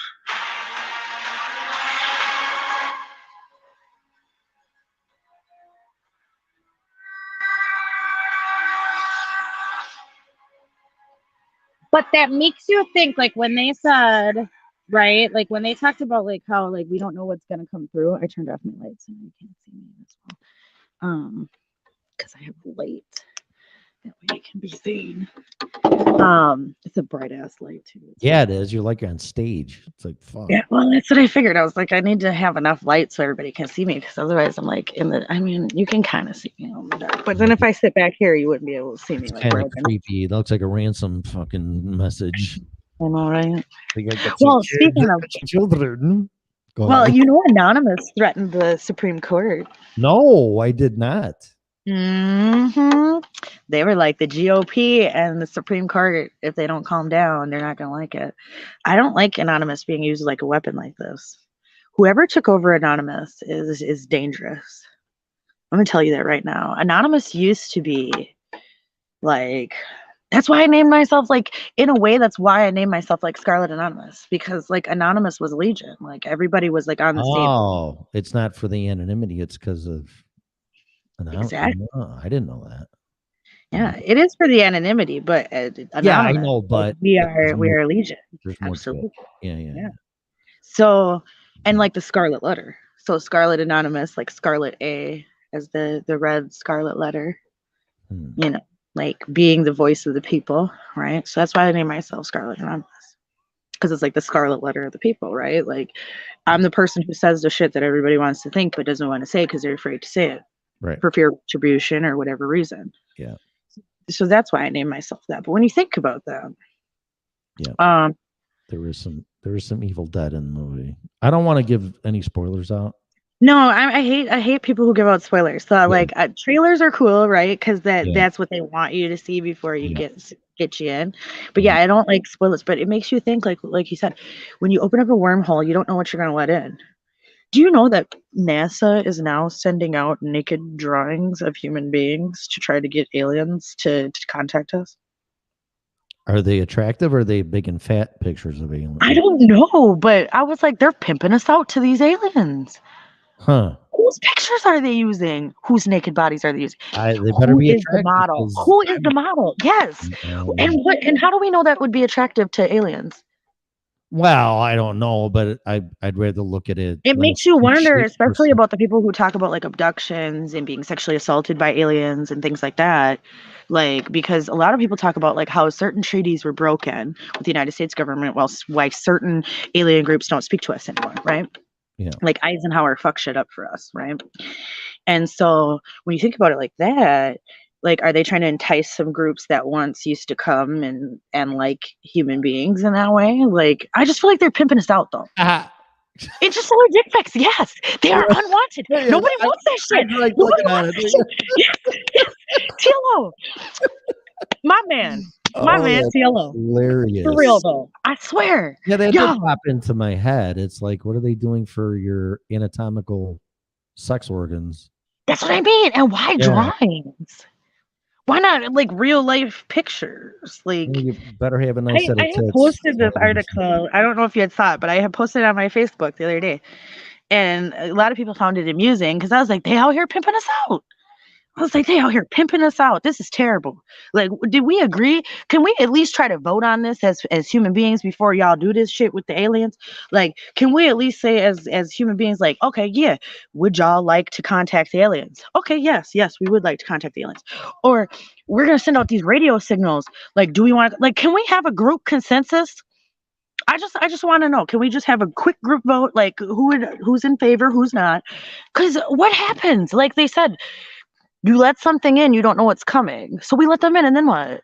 Like, how do we know that they're like not nefarious? Like, we don't know this, but we're just allowing the bullshit. Like, I have a hard time with that. Like I said, they out here pimping us out, and they just send in interstellar dick pics and unwarranted titty pics to folks out in the universe. I'm not here for it. Okay, so No. and that's what bothers me. And like, how come NASA is always rendering and drawing shit? Can we get some pictures, NASA? Why is y'all always doing artist renderings? What the fuck is going on over there? I just have questions. Like, how come we never get no pictures from NASA? We can get drawings. Because they had the fake lunar landing, so all that shit was pictures and crap. So So they figured- say that NASA will soon be sending nudes to space in order to attract attention from aliens. It's so fucking stupid. According to a study released by the Space Administration, a study was published explaining that the images won't be nude photographs of actual people, but rather pixelated nude stencils of a man and a woman next to a drawing of their DNA. We're giving up our DNA code? Hold up. Did we vote on this as a group of people? See, this is where I have a problem. Did we vote on this? Hold on. You're going to give away our building block and codes of life? See, and you wonder why Elon Musk is making NASA look like idiots with his advancement in rocket technology when these assholes are coming up with pictures of humans Pixelated to send it out into drawings. space. Hey, why don't you work on building a fucking rocket that goes to That Mars works. instead of dick pics? Can we get back to the Drawings. space station without catching a ride from the Russians? Can we do that first? We're fucked. Can we build something that can go to the space station again? Yeah, I don't know. We're so fucked. Like, okay, sketches will be sent out as a part of NASA's Beacon in the Galaxy project, which aims to send a message to alien civilizations that could exist in the Milky Way. Male and female outlines will be waving hello, with each drawing attached to as a part of a binary coded message. How do they know they speak binary? I just have a lot of questions. Like, is this an established fact that they speak binary code? Because, like, hey, you're arguing with the smartest people on the planet. I wouldn't do that if I were you. I know, because I actually make sense. Make sense. Oh, okay. Right. They said that asking alien life forms to make contact. Scientists believe that the binary code could be extensively understood by extraterrestrials. Based on what information? How come we don't get none of that? Can we at least get like a little any look into like how they're going to anyway? Through the concept of mathematics in human terms is potentially unrecognizable to extraterrestrial intelligence. Binary is likely universal across all intelligence. How do you know this? I feel like they have basis in fact that they don't want to tell us, because how would you know this as basis of fact? Of all the ways to send information, why would you think that that's the way unless you knew that was the way? Does that make sense? Because like of all the ways you could send information, why would it be that way? You know what I mean? They say, as binary is the simplest form of mathematics as it involves only two opposing states, 0 and 1, yes or no, black or white, mass or empty space. Per NASA study, the proposed message includes basic mathematical and physical concepts to establish a universal means of communication. How would they know this? How could you establish universal communication unless you know that they can communicate? Make it make fucking sense. Okay. And then they say, followed by information on the biochemical composition on life on Earth, the solar system's timestamp position in the Milky Way relative to globular clusters, as well as digitized depictions of the solar system and Earth's surface. So you're giving them a postcard of how to get here? Okay, what if they don't know how to get here? And then now you just done gave them the key of how the fuck to get here. And then we get spaceships fucking coming to attack us and shit. Because you done gave them the goddamn invitation to come here. Look, Tim, I can't be dealing with this. Like, this isn't the first time that NASA's used naked sketches of humans to order and try to make alien contact. Oh, this ain't the first. Look. You know, you could just do one thing and send a Disney movie up there and be about the same thing. Right? Yeah. Okay, let's send something Little decent. Mermaid or Like, something. can we send something like like our greatest work as human beings or something, like a good film or something like that make too much sense. Could do that. right. Okay. And then they say the Pioneer plaque sent to space on the 1972 Pioneer 10 and 1973 Pioneer 11 missions, also including drawings of naked humans. Why always drawings? Why can't we send no pictures? Or a movie. Anything. A poster. Anything. Send a fucking DVD of Blu-ray up there. Stream Right. it. Send some Netflix. porn. Do something. Like, make it make sense. The latest attempt at extraterrestrial contact comes as NASA plans to retire its 3 international space stations in 2030 and plunge them into the Atlantic Ocean in order to make room for the private sector. The private sector is technically and financially capable of developing and operating commercial low Earth orbit destinations with NASA's assistance, said Phil McAllister, director of commercial space at NASA headquarters. We look forward to sharing our lessons learned and the operations existence with the private sector to help them develop safe, reliable, and cost-effective destinations in space. So it's being turned over to Elon. Yeah. You wonder why. Yeah. Well, Tesla. I think he knows a little bit more about Tesla technology than we think. I think he does have a foot in that door. He named the company Tesla. He's got something up his sleeve. There's no doubt about it. I don't know what though. And then with him talking about, he wants to verify everybody on Twitter, that just made me think about Neuralink and how you could use Twitter as a deep AI learning. And then if you verify everybody on there, it could use that deep AI learning specifically to feed Neuralink information. Could be. Mm-hmm. Yeah, if I was him, I'd use this shit. If that was my company, I'd be like, hell yeah, we need all the data from all the humans. Because he's got all those satellites floating up there, right? The Skylink or whatever you call them. So Skynet, basically like Skynet. He has a fucking Skynet. Yeah. Well, and it could be like, what the hell was that movie? Shit, what the hell was that movie? TLO's our resident movie expert. What the hell was that movie where they used the satellites and then like froze the beach and the oceans and shit? What the hell was that movie called? I'm gonna need TLO. He'll tell me.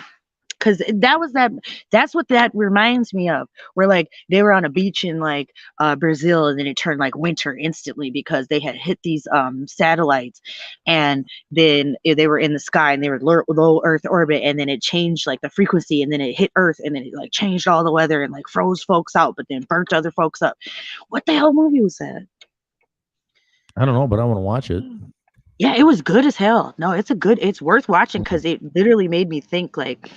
Once we heard about like this type of what the hell was that movie called? Oh shit. TLO, come on, TLO, where you at? He done took a break, he done walked away. He probably making some food or something, and he ain't even listening. And I need his help. Damn you, TLO. I can't think of what the hell that movie was called. Was it wasn't like Elysium, it was something else. God damn it. It wasn't Day After Tomorrow. That's I know what that. I was thinking of. Yeah. No. Yeah, no. Art Bell wrote the book. He's back. He's yeah. Look, because I knew his ass was making something. What is the movie? I know TLO really well. What is the movie where they have like the Skynet satellites and they hit it with the frequency and then it like freezes the beaches and shit? What movie was that? Like where they're like in Brazil and everybody's on the beach and everybody's having a good time and then the laser hits and then they freeze to death and shit. What the fuck movie was that? We're gonna wait because he's our resident movie expert. So I know he'll know because he knows titles and shit. But that movie makes you think that technology. Geostorm. Yeah, there you go. Thank you, Tilo. Seen it. No, wait, I have seen that. That's with the guy from 300. Yep. Mm-hmm. Yep, you need to watch that shit again to remind yourself like what the hell happened in that movie because this whole Elon Musk Starlink shit reminds me of that. It came out in 2016, I think. I remember that movie. Yeah, when I saw that movie, I was like, oh, that shit could happen. Yeah. I was like, the 2017 film. That's close. Okay. You were close. Yep. Yeah, and it was the Gerard Butler. Right. That's it. Yeah, he's cute. I Mm. liked her. But it was good. I thought it was great. Hmm. Yeah, because they talk about like a tsunami and just like all the things that we're like dealing with. And like, if you think about it, if Frequency could do this and he's got them Starlinks up there, how do we know he ain't using this shit on people? We don't know. You don't. We don't. Yeah. They were saying that's why we have a lot of our satellites up in the sky and raced to put so many up was to block potential Russian satellite signals from interference. Yeah. So it makes you wonder. I mean, there's a lot to that's why I said there's a lot to this whole situation. There's a lot to it that we're not paying attention to. There's a lot to it that we don't understand because it's highly technical and we're not necessarily like scalar wave scientists. I don't even know what like branch of science that would be. Physics? What the hell is that? Like, what would that even be? What would you have to do to study that shit? I don't know. But I understand the concepts as like a scientific person who can read scientific studies and stuff. Like I get it, but I don't even know what branch that would be in. Like that's like the deep DARPA shit. Like That would and it be makes sense why we have groups like DARPA now because they're probably trying to hide programs and situations like that. yeah. I'm sure. So I mean, to like wrap it up, pretty much that we're sitting at a real interesting precipice point. I think this next year will show us where we're headed. We already know we're on a destruction path, but how fast, how hard, and how devastating will it be in the beginning, I guess, is what we're going to have to pan out and see. I mean, like I said, Biden is doing the first food insecurity conference since 1969. Mm-hmm. They know we're going to have basically like soup lines and people are going to starve because we already don't have enough food now. So what do we do? In 6 months, the supply chain is even more broken. When you got China that is refusing to send out any shipments right now because they're locked down. Right. Shanghai and all of these towns that usually have shipments going out in large industrial areas are completely locked down and haven't been sending shit out for months already. Right. What do we do? That's going to be the biggest question is, and that's why I think the most important thing that we've always told you here is we're going to have to work together. It's going to be the only way you survive. You cannot be the lone man in the cabin in the woods. That's not, I mean, you might survive for a while, but you're not going to, like they said, even if we had an EMP and no electricity, 90% of the population would be dead within 1 year. Damn. Time to live off grid. Correct. Because if you don't learn how to be sustaining, you're not even going to probably make it through year one. Right. And so that's sobering to think about. We're all going to need our people. We're all going to need somebody, and I'll try to do the best I can here. Oh crap! I almost lost the. I saved that. I'll do the best I can here. Trying to welcome in, some of the people I can, but I can't take in everybody. Nope. So there's some limited invitations out, but. So everybody else is going to have to step up and do what they can too and try to link up with people and start trying to have communal living. One of the states recently, I think it was Kansas or somewhere, just like banned like people like having roommates pretty much. What? Yeah, they called it like cohabitation. Like if you're not related to the person, you can't live in a house with them. Like they literally banned like roommates. And other places like California are like promoting this idea, like to get people to share housing because literally the housing market everywhere, there isn't no housing. How did we get to this point where all of a sudden there's such like either an increase in population or whatever to where there isn't enough housing to house the people that already are here? Like people like are trying to switch apartments and can't even find anywhere to go. Like when did it happen to where all of the people who like were in homes and had a place to live all of a sudden now don't? When did that happen? And how did it happen to where we are so behind to where there are tons and tons and tons of homeless? Like if I went to got this house, I'd fucking still be homeless. Shit. Probably. Yeah, honestly, like with the way people are not able to find anywhere to go, Like, I'd probably be living in the woods somewhere, like just trying to make it. Like, because what do you do? What do you even do? So that's what I think we're going to have to find creative ways. Even if you live in a space that has zero land, you can still grow food. You can still grow something to sustain yourself. Right.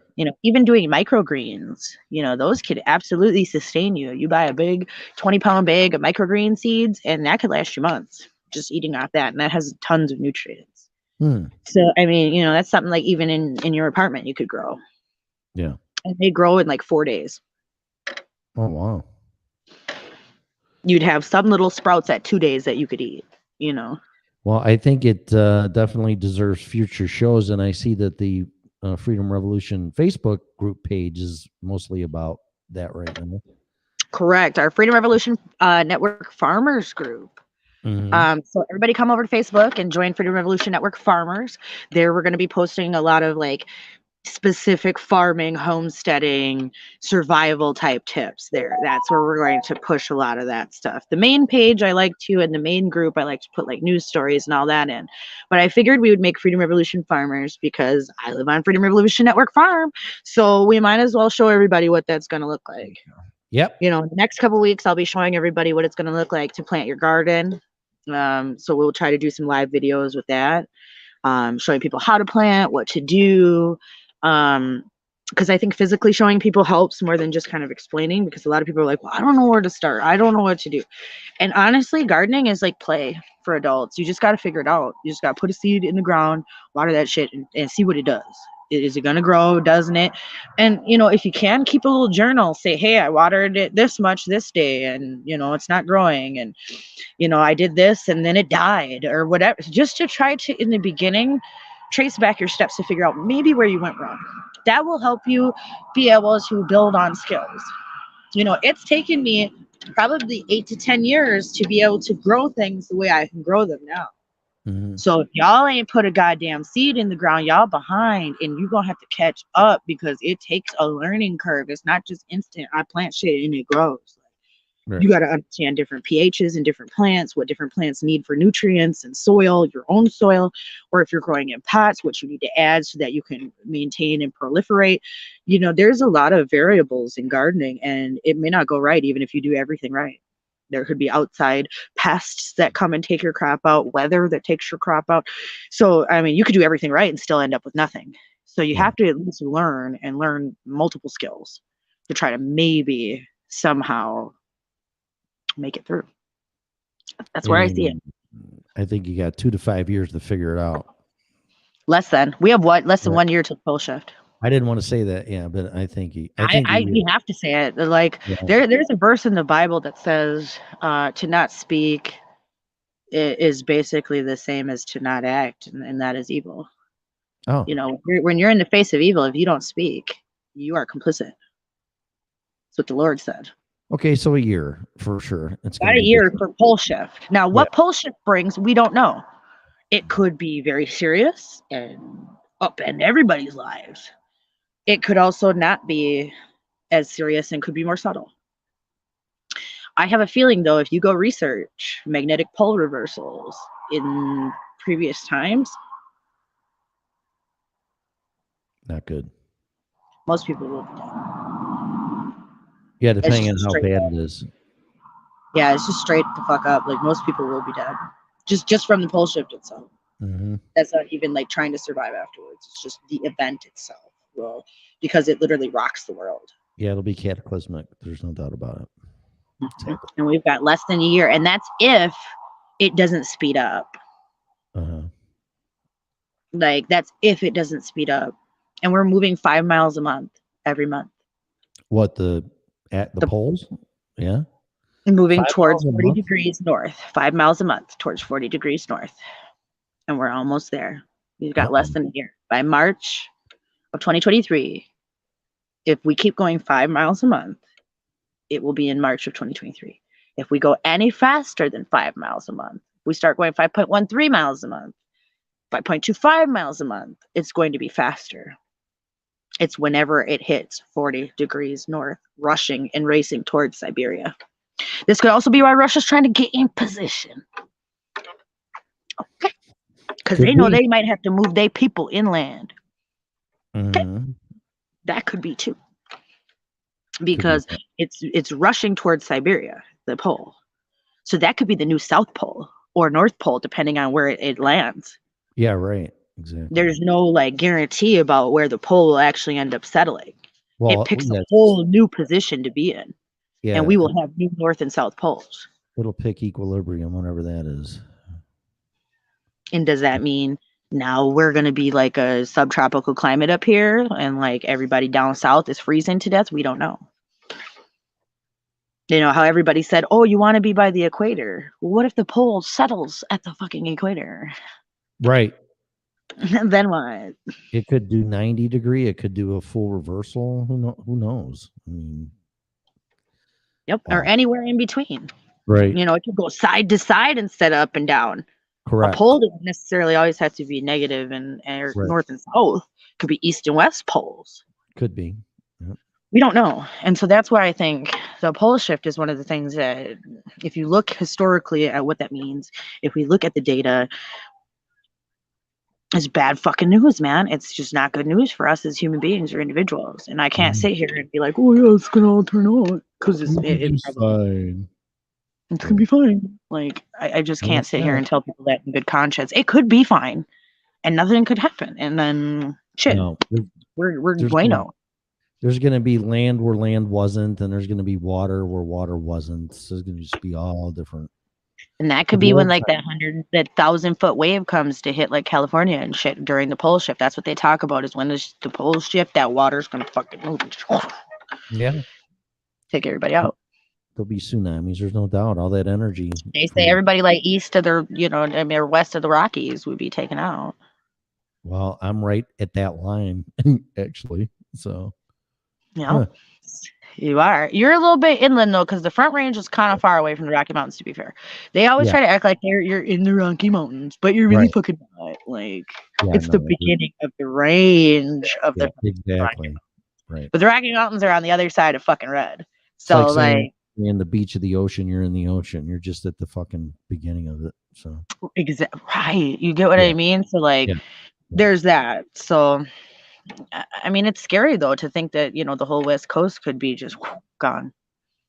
That is scary. Instantly. I mean, nobody can even fathom that. Like, it's already hard to fathom, like, when major disasters happen and floods occur and the massive destruction.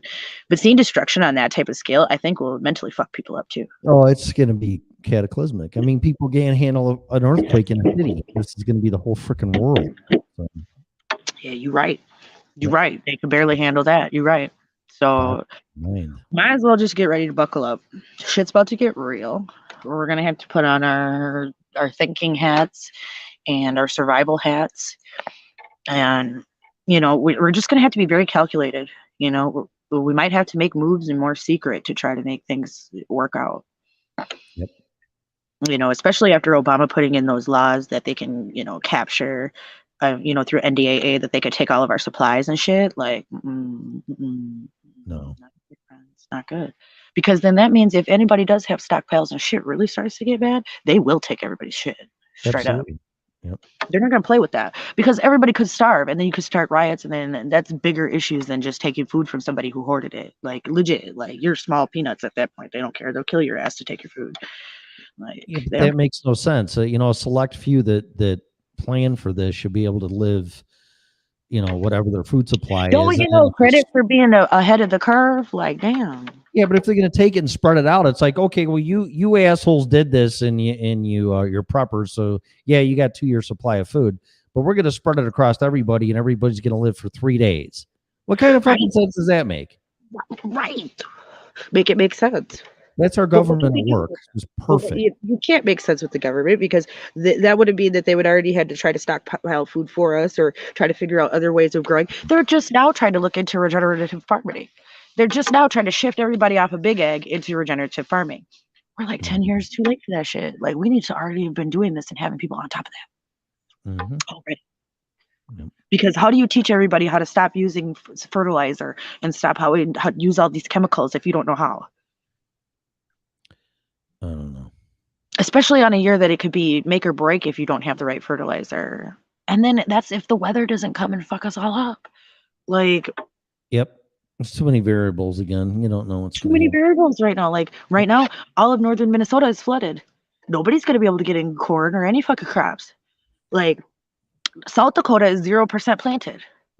I keep hearing there's Oklahoma nothing and wrong. Nebraska already had issues with their winter wheat earlier this year, as well as Colorado, Eastern Colorado, Oklahoma, all and Texas all had drought and we basically had zero fucking winter wheat. They had 23% of the total winter wheat was actually fair condition, which Oh, that's wow. not even like edible for human consumption. That's like basically like feed wheat. So food's going up. They said it's about to go up so astronomically. They said at least for now, the basic idea is $5,000 more for the average family. A year? Yep, for food. 80. What is that? It's like I over can't afford 80. that. Like $5,000 extra a year, even if I 100 fucking calculate that by like 12 months, I still can't afford that. I probably don't even spend that much a month of food, It's let alone $100. $100 a week. yep, $400 a month. I barely spend $400 a month on food. Like so to have it go up to $800, I don't know. Yeah, it's ridiculous. I don't know how you do that. I don't even know how you make that work. And how do you have that work for poor families? Now they do have like SNAP and food stamps and shit, but what about the families that like mine, who are like literally like we only made like $25,000 last year, and they're like, that's not enough to Mhm. get food stamps. You have to be more poor. Yeah, right. That's already pretty fucking poor. Yeah, we're right on the bubble of everything. It's just Like, it's ridiculous. Like we took a cut in pay to try to live this simpler life, but it's like at the same time, it's like, how can you survive? Like you have to go get a job that makes more money because how do you survive? I So don't at know. least we've been able to do that now, Right. but it's very dependent on a lot of things. Hmm. Like I said, hopefully because it's big ag doing like and then doing like semis, hopefully he won't lose business because, we got to keep semis on the road and farms still have to work. Right. But other than that, other people in other industries, we're probably going to see those go by the wayside. Right. It's just where we're at. You So got that right. we're gonna try to keep you guys informed. We're gonna try to keep you guys abreast of things that are going on. We're gonna try to come back and make this is kind of like our little soft launch right now. We're gonna start coming back, coming out with shows, coming out with content. I know even Heather, the Liberty Librarian, was talking about. I know she's done one show a couple weeks ago, but I know she's about to be done for like a month with her schoolwork because she's got a break in her PhD, Mhm. and so she might be coming back to do a few shows during the summer. But that's all dependent with Heather's health conditions. Right. So we're just leaving that up to her at this point, what she wants to do. So do a show, don't do a show. I just really don't care at this point for her personally, Yeah, because I right. mean, she has cancer, and so that's doing a show is the last thing she needs to worry about. And so I'm not gonna put any pressure on her there. But she says she wants to. So we got to spend some time together last month. So she said she wants to, and she wants to jump back in it. So I told her whenever she wants to. Oh, Right. hello, Lamb is the light. Welcome in. We were Yep. just getting ready to about wrap up, so I hate that you have just come to join us as we're wrapping up. So maybe I'll have to go back and watch. But welcome to the Freedom Revolution Network. Thank you for tuning in. Mhm. So I think that, like I said, we're coming to a point where we're going to have to put up or shut up, and it's going to take all of us. It's going to take a concerted effort to Yep. try to change where we're at.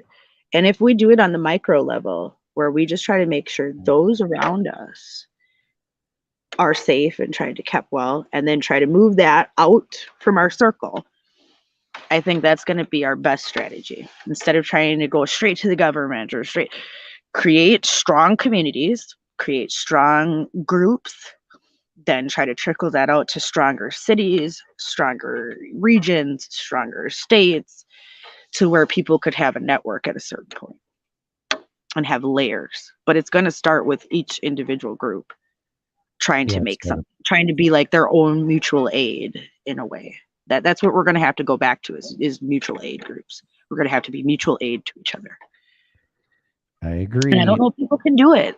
Some people are quite selfish. So, I would hope that people's humanity would kick in. But right now, people have lost apathy and humanity for one another. So I'm very Yes. concerned about how that actually plays out, because it sounds good and cute on paper, right?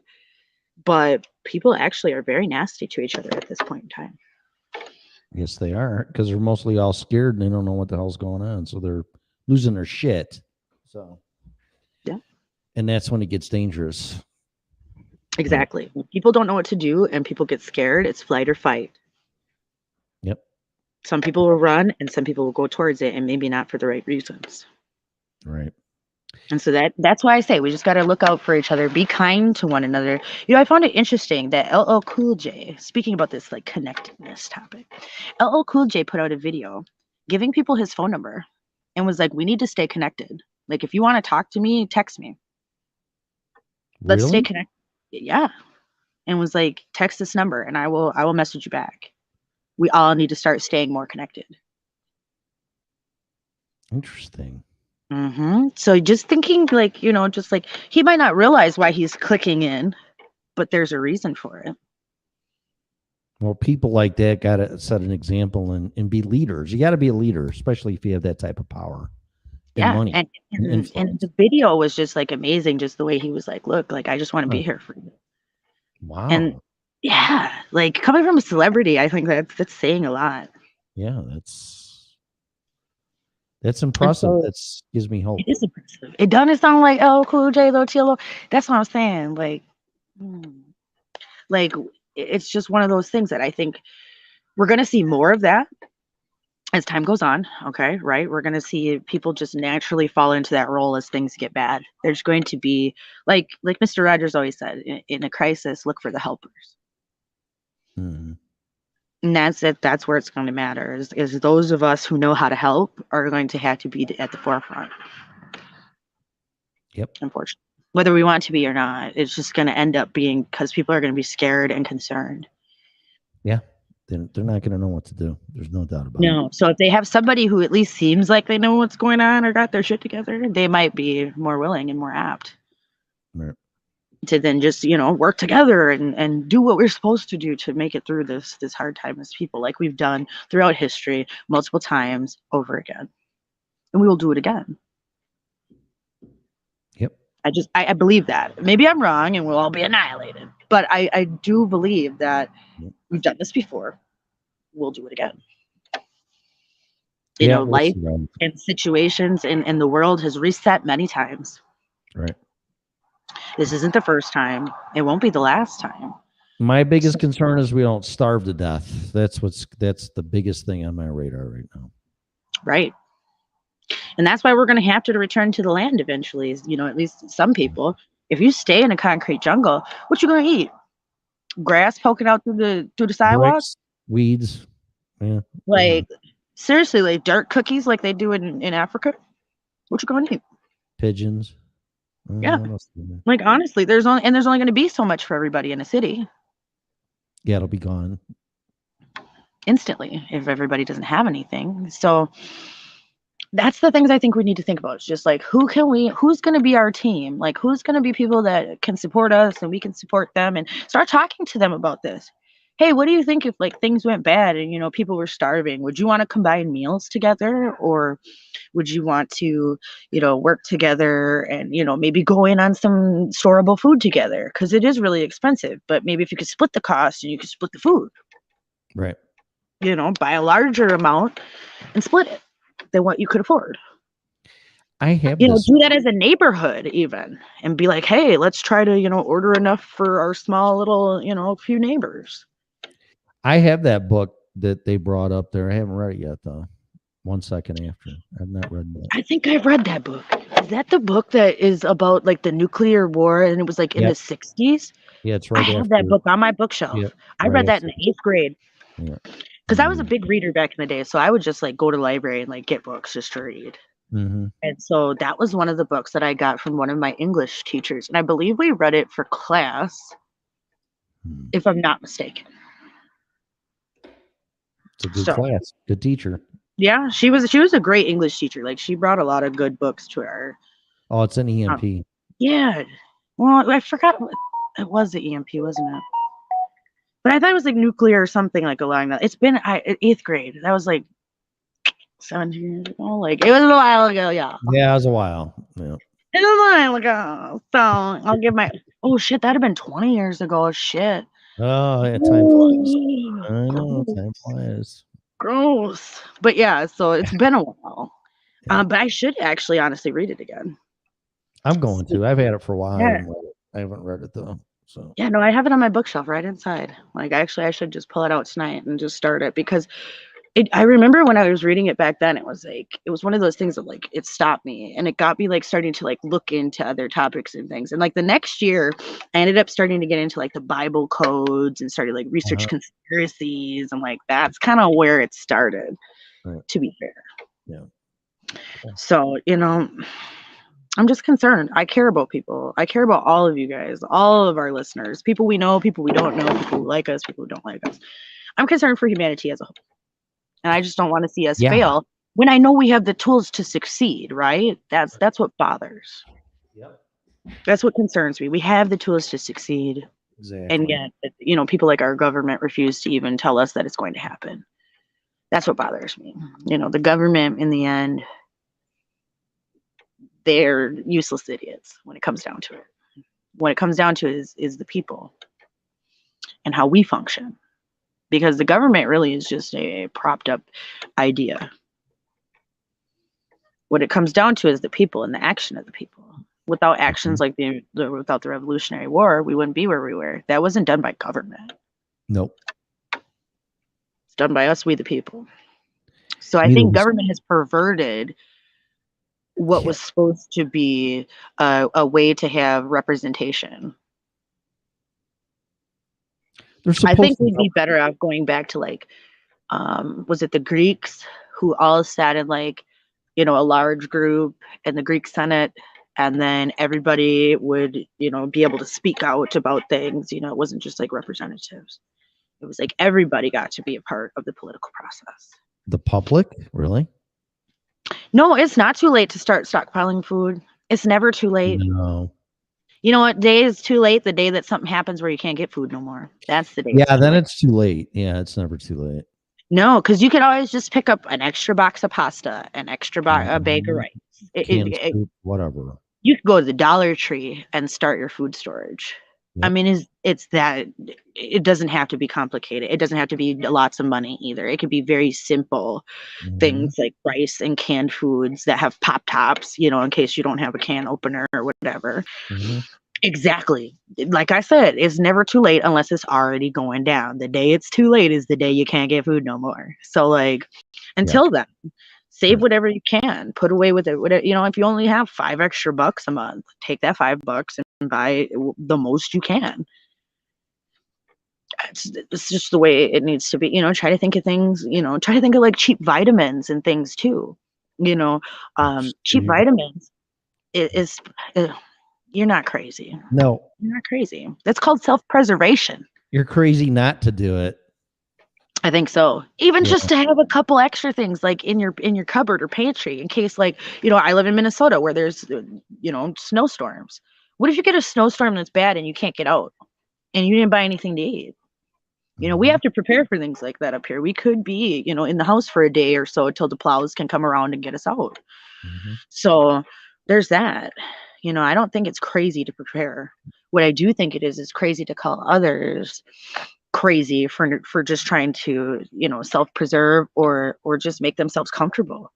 What's wrong with having a couple extra boxes of food or things in the house?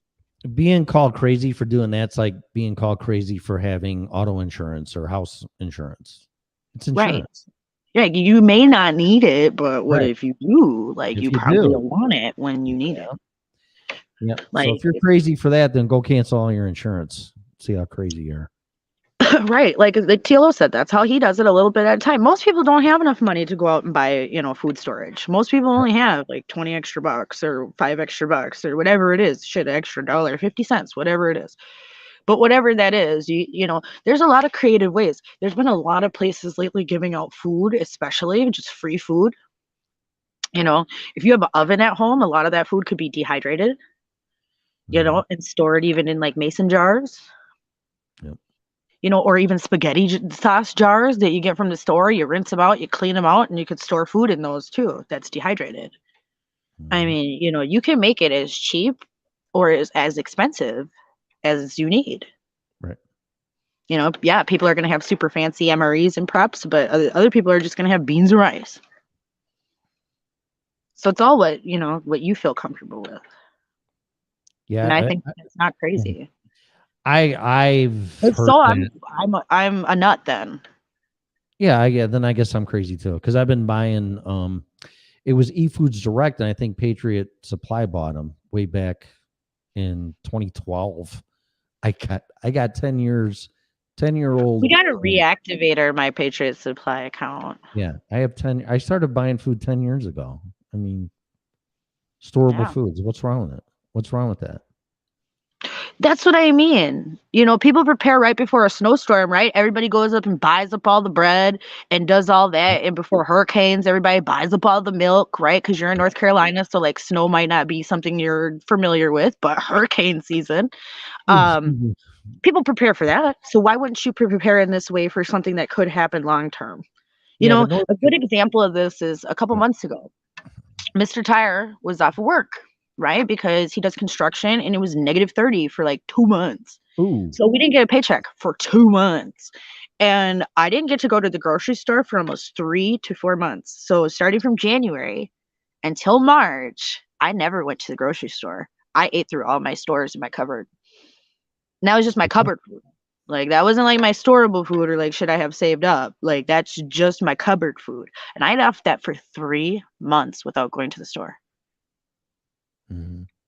So, people might think that it's crazy, but we ended up in a hard time. And that, 4 Patriots is decent too.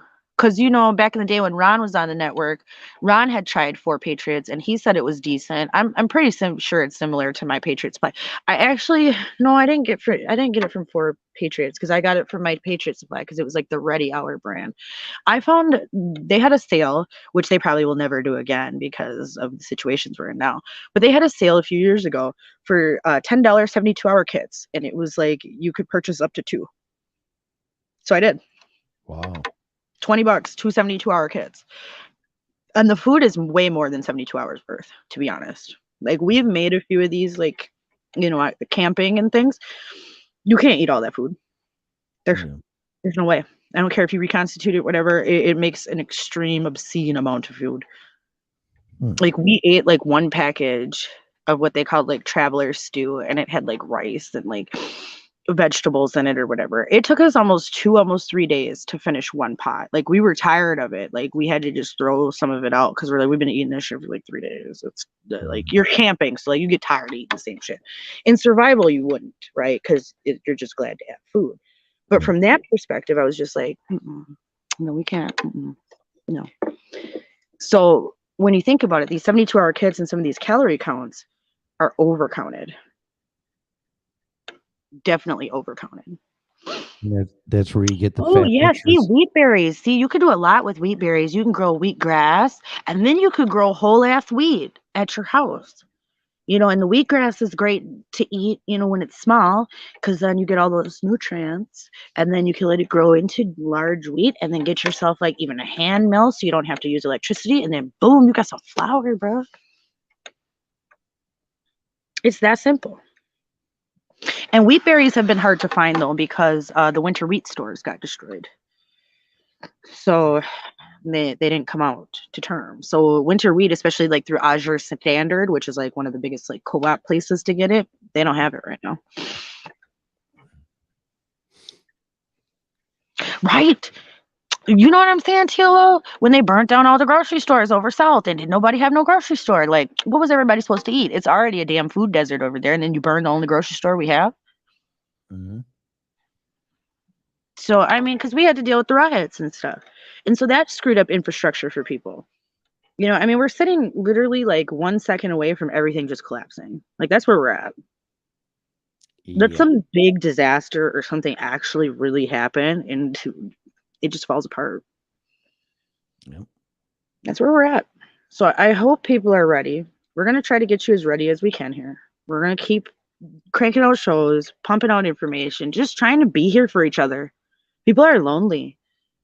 People don't have people. Let's try to be each other's people. That is my offer to the listeners of Freedom Revolution Network. Let's try to be each other's people. We've done a really good job of that in our small group so far. Like with TLO, with Dwayne, with you, with Red, we're a pretty tight group of hosts, and listeners, I mean, I think we try to look out for each other. But we need more people, we can only bring a freedom revolution if there's enough of us who are willing. That's true. Yeah, the West Coast, I feel like might be like the precipice point. Like, what if we get like the Cascadia event and then there we go. Or whatever's going to happen or occur. So I'm concerned. So like I said, over the summer, we're going to try to keep you guys up to date and informed. We're going to try to teach you some new skills. Like I said, we're going to use Freedom Revolution Network Farm here to try to help show people what that could look like for you. Maybe if you don't have land, I'll teach you that too, because I used to live in an apartment and grew corn on my balcony. So I will teach you. Cool. Hydroponics.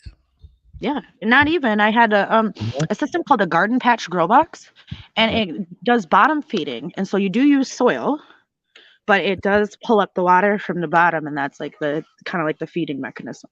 And it works really well because you can add the nutrients right to the water, so then it becomes water soluble, and it just sucks it all up and pulls it right into the roots. Cool. Yeah, so there's ways to do it. Like I said, if you have no land, we'll do the Zero Land Challenge this summer for those people who are inside in urban areas. So we'll teach you how to grow with zero land. And then we'll show people who have maybe a little bit of land what to do. And then maybe people like me who have a couple acres, what you could do. So I'm going to try to show for everybody, what can be attained. Yeah. Right? Balcony corn. I'm telling you, people would like stop me and be like, "Excuse me, is that corn up there?"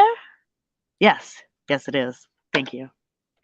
Thank you. I was like, honestly, I used to grow cucumbers. I grew all types of stuff on just a little third floor balcony. Like legit. I had it going on up there, like legit. People be like, "You got a whole jungle up there. What's going on up there?" And so that proved to me, like, even if you have no space, even if you live in an urban environment, way up in the air, you still can have food for you and your family. So there's ways, we'll have to just become thrifty, and we're just going to have to get used to not having everything we want. Like, there might not be delivery margaritas where we're going. Okay? Damn it. Like, the world that we may end up in, there may not be delivery margaritas. I'm picking on you, TLO. But I think we can still I'll still find a way to make some bathtub gin or something. Like, we could still have a good time, y'all. Vodka. Okay? I've got a friend, though, up here who knows how to do this. So I'm going to be learned. Yeah, it's called moonshine. I've always wanted to be learned on moonshine because my daddy always used to bring moonshine back home. So to be able to make my own, yeah.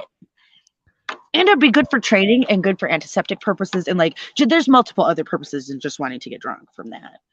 You could also maybe run a vehicle on it if you had the right setup.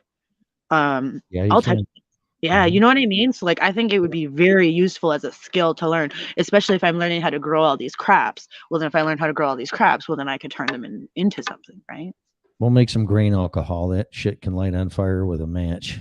Oh, you damn right.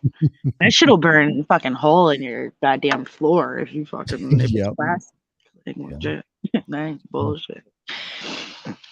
Oh, all right. That's too bad. I feel bad you had to give away your chickens. I have 50 chickens, so I'd be really sad if I had to give away my chickens. I had a friend who took my chickens, though, for me while we couldn't have them while I was homeless. And, we lived in our camper. I mean, I guess we weren't homeless. And I lived on a golf course. You were like, I had a home to live in, but I didn't have where to go. Yep. I had somewhere to park it for a while. So, I mean, I guess I wasn't homeless. Like, but I was, though, for all intents and purposes. I had technically. According to the world, I was homeless, but like I wasn't homeless because I was living in my nice camper. Like, it was fine. I was fine. But yeah, that's what I think. Everybody's just gonna have to try to, like, and if you have to get rid of animals, try to find friends who have some. We're just gonna have to try to, like I said, be each other's mutual aid, come to each other's rescue, come to each other's help, and try to help where we can, and try to at least get those systems in place before shit goes down. Right? Yep. Proactivity. Give a plan. Yep. Yep. I It's- think that's the best way to go about it, Tim. I So agree. thank you everybody for joining us tonight and touching on a few topics. It's been felt good to be back on air. I missed you Yes. guys very, very much. It's been great. It has been great. It's been a good show, Tim. It's good to just try to like low key get back in, and then we'll start cranking Yeah. out the hard.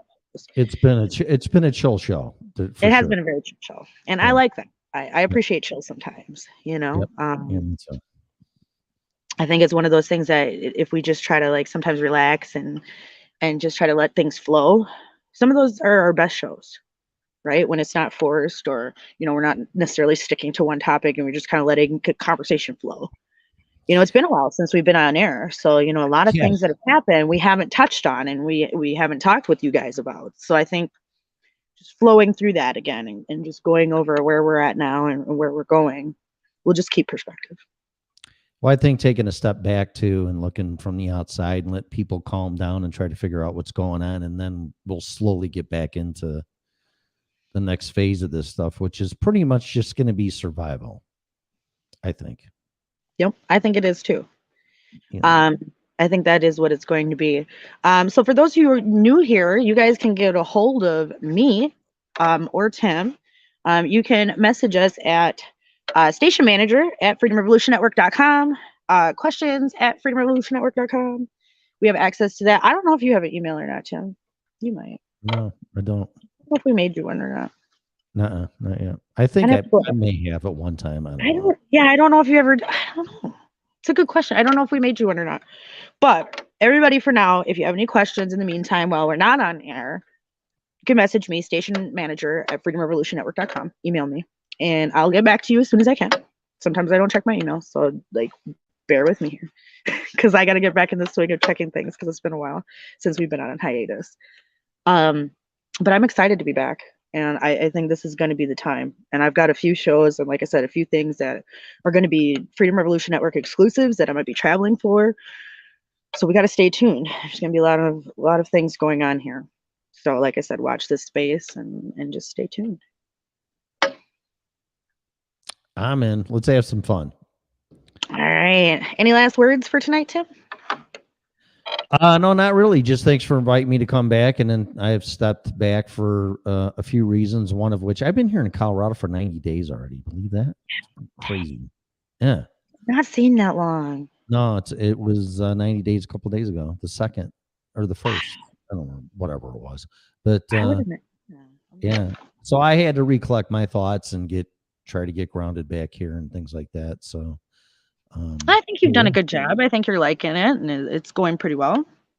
Yeah, I like some things better than I did in Florida. I don't think anywhere has the perfect formula, though. Not for me, no. I mean, I don't think for anyone. Though. I don't think there is no perfect place. There's always going to be negatives and drawbacks and bullshit. Right. You know? Right. Yeah. But no. Yeah, I'm looking forward to come on. We'll start easing back into this stuff and get out of first gear into second gear, and then hopefully with the dynamics and things that are going on right now and the real world events, people will hang on a little bit tighter and not let go and go, you guys are crazy, like the person in there about storing food. You're not crazy. No. Crazy. The Lamb of Light, you are not crazy at all. You're you are our people. Welcome. Mm-hmm. You have found us. Yep. Like, we work on the same wavelength. So, people are usually drawn to us because we're just real people. We're just out here trying to get the word out. I just created this network because I'm a mom and I'm tired of not hearing the truth. It's that simple. Media wasn't giving the truth. Yeah. So I had to be the media. It's that simple. Yeah. If you're a critical thinker and you try to see what's coming past the curve and, well, like take a red pill, analogous to the Matrix, my show, original Red Pill show. If you start thinking out of box and thinking and seeing things, you're going to be called crazy. Trust me, because I've been doing this since 2008 and things ain't so crazy anymore. It's not, though. Like, some of the stuff we talked about was like so far fetched that you would need like certain things to happen. But now we're here. Mm-hmm. And so in my show, it's called Clarity After Dark. I usually am on Friday nights at 11 p.m. But we'll see if we bring back clarity yet. I don't know if I'm quite ready for that yet. But for now, we'll do Freedom Revolution Network news. on a night that's not clarity. So that's what we'll call it when it's not clarity. But eventually we'll bring back clarity after dark, and we need that again. We need to have that late night deep thinking time. It needs to come back. I think it helped a lot of people to process thoughts late at night and talk about some of these topics. Much like I said, like Art Bell. Art Bell is my hero, and so therefore Clarity After Dark is made in that image. There you go. Absolutely. Well, thank you everybody for being here. Again, you're listening to the Freedom Revolution Network. I am Scarlet Anonymous. My co-host for the night was Tim Parsons of Original Red Pill Show. Please stay tuned to that. And as always, yeah, sure. Yeah, you can tell us one thing before you go, because I was literally about to do my outro. So you caught it right on time, because I was literally about to do it, because I have a special outro that I do every show. So yes, you absolutely can. We'll wait for you. That's what we do here. If people want to talk, that's, usually that's how we bring in the chat room. We talk to everybody just like they're our family, whether it's Pam, TLO, whoever it is who comes in. This is what they're typing. Where's MGTOE at? Yeah, I'm surprised MGTOE ain't around. This is what they're typing. I think you're all fucking nuts. Watch.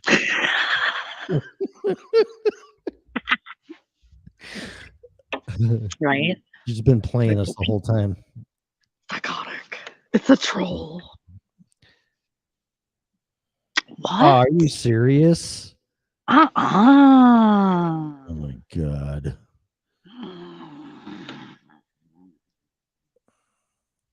And we're called crazy for not getting a vaccination. Right. These fuckers are going to give us this. Excuse me. Make it make sense, Tim. Yeah, right. Exactly.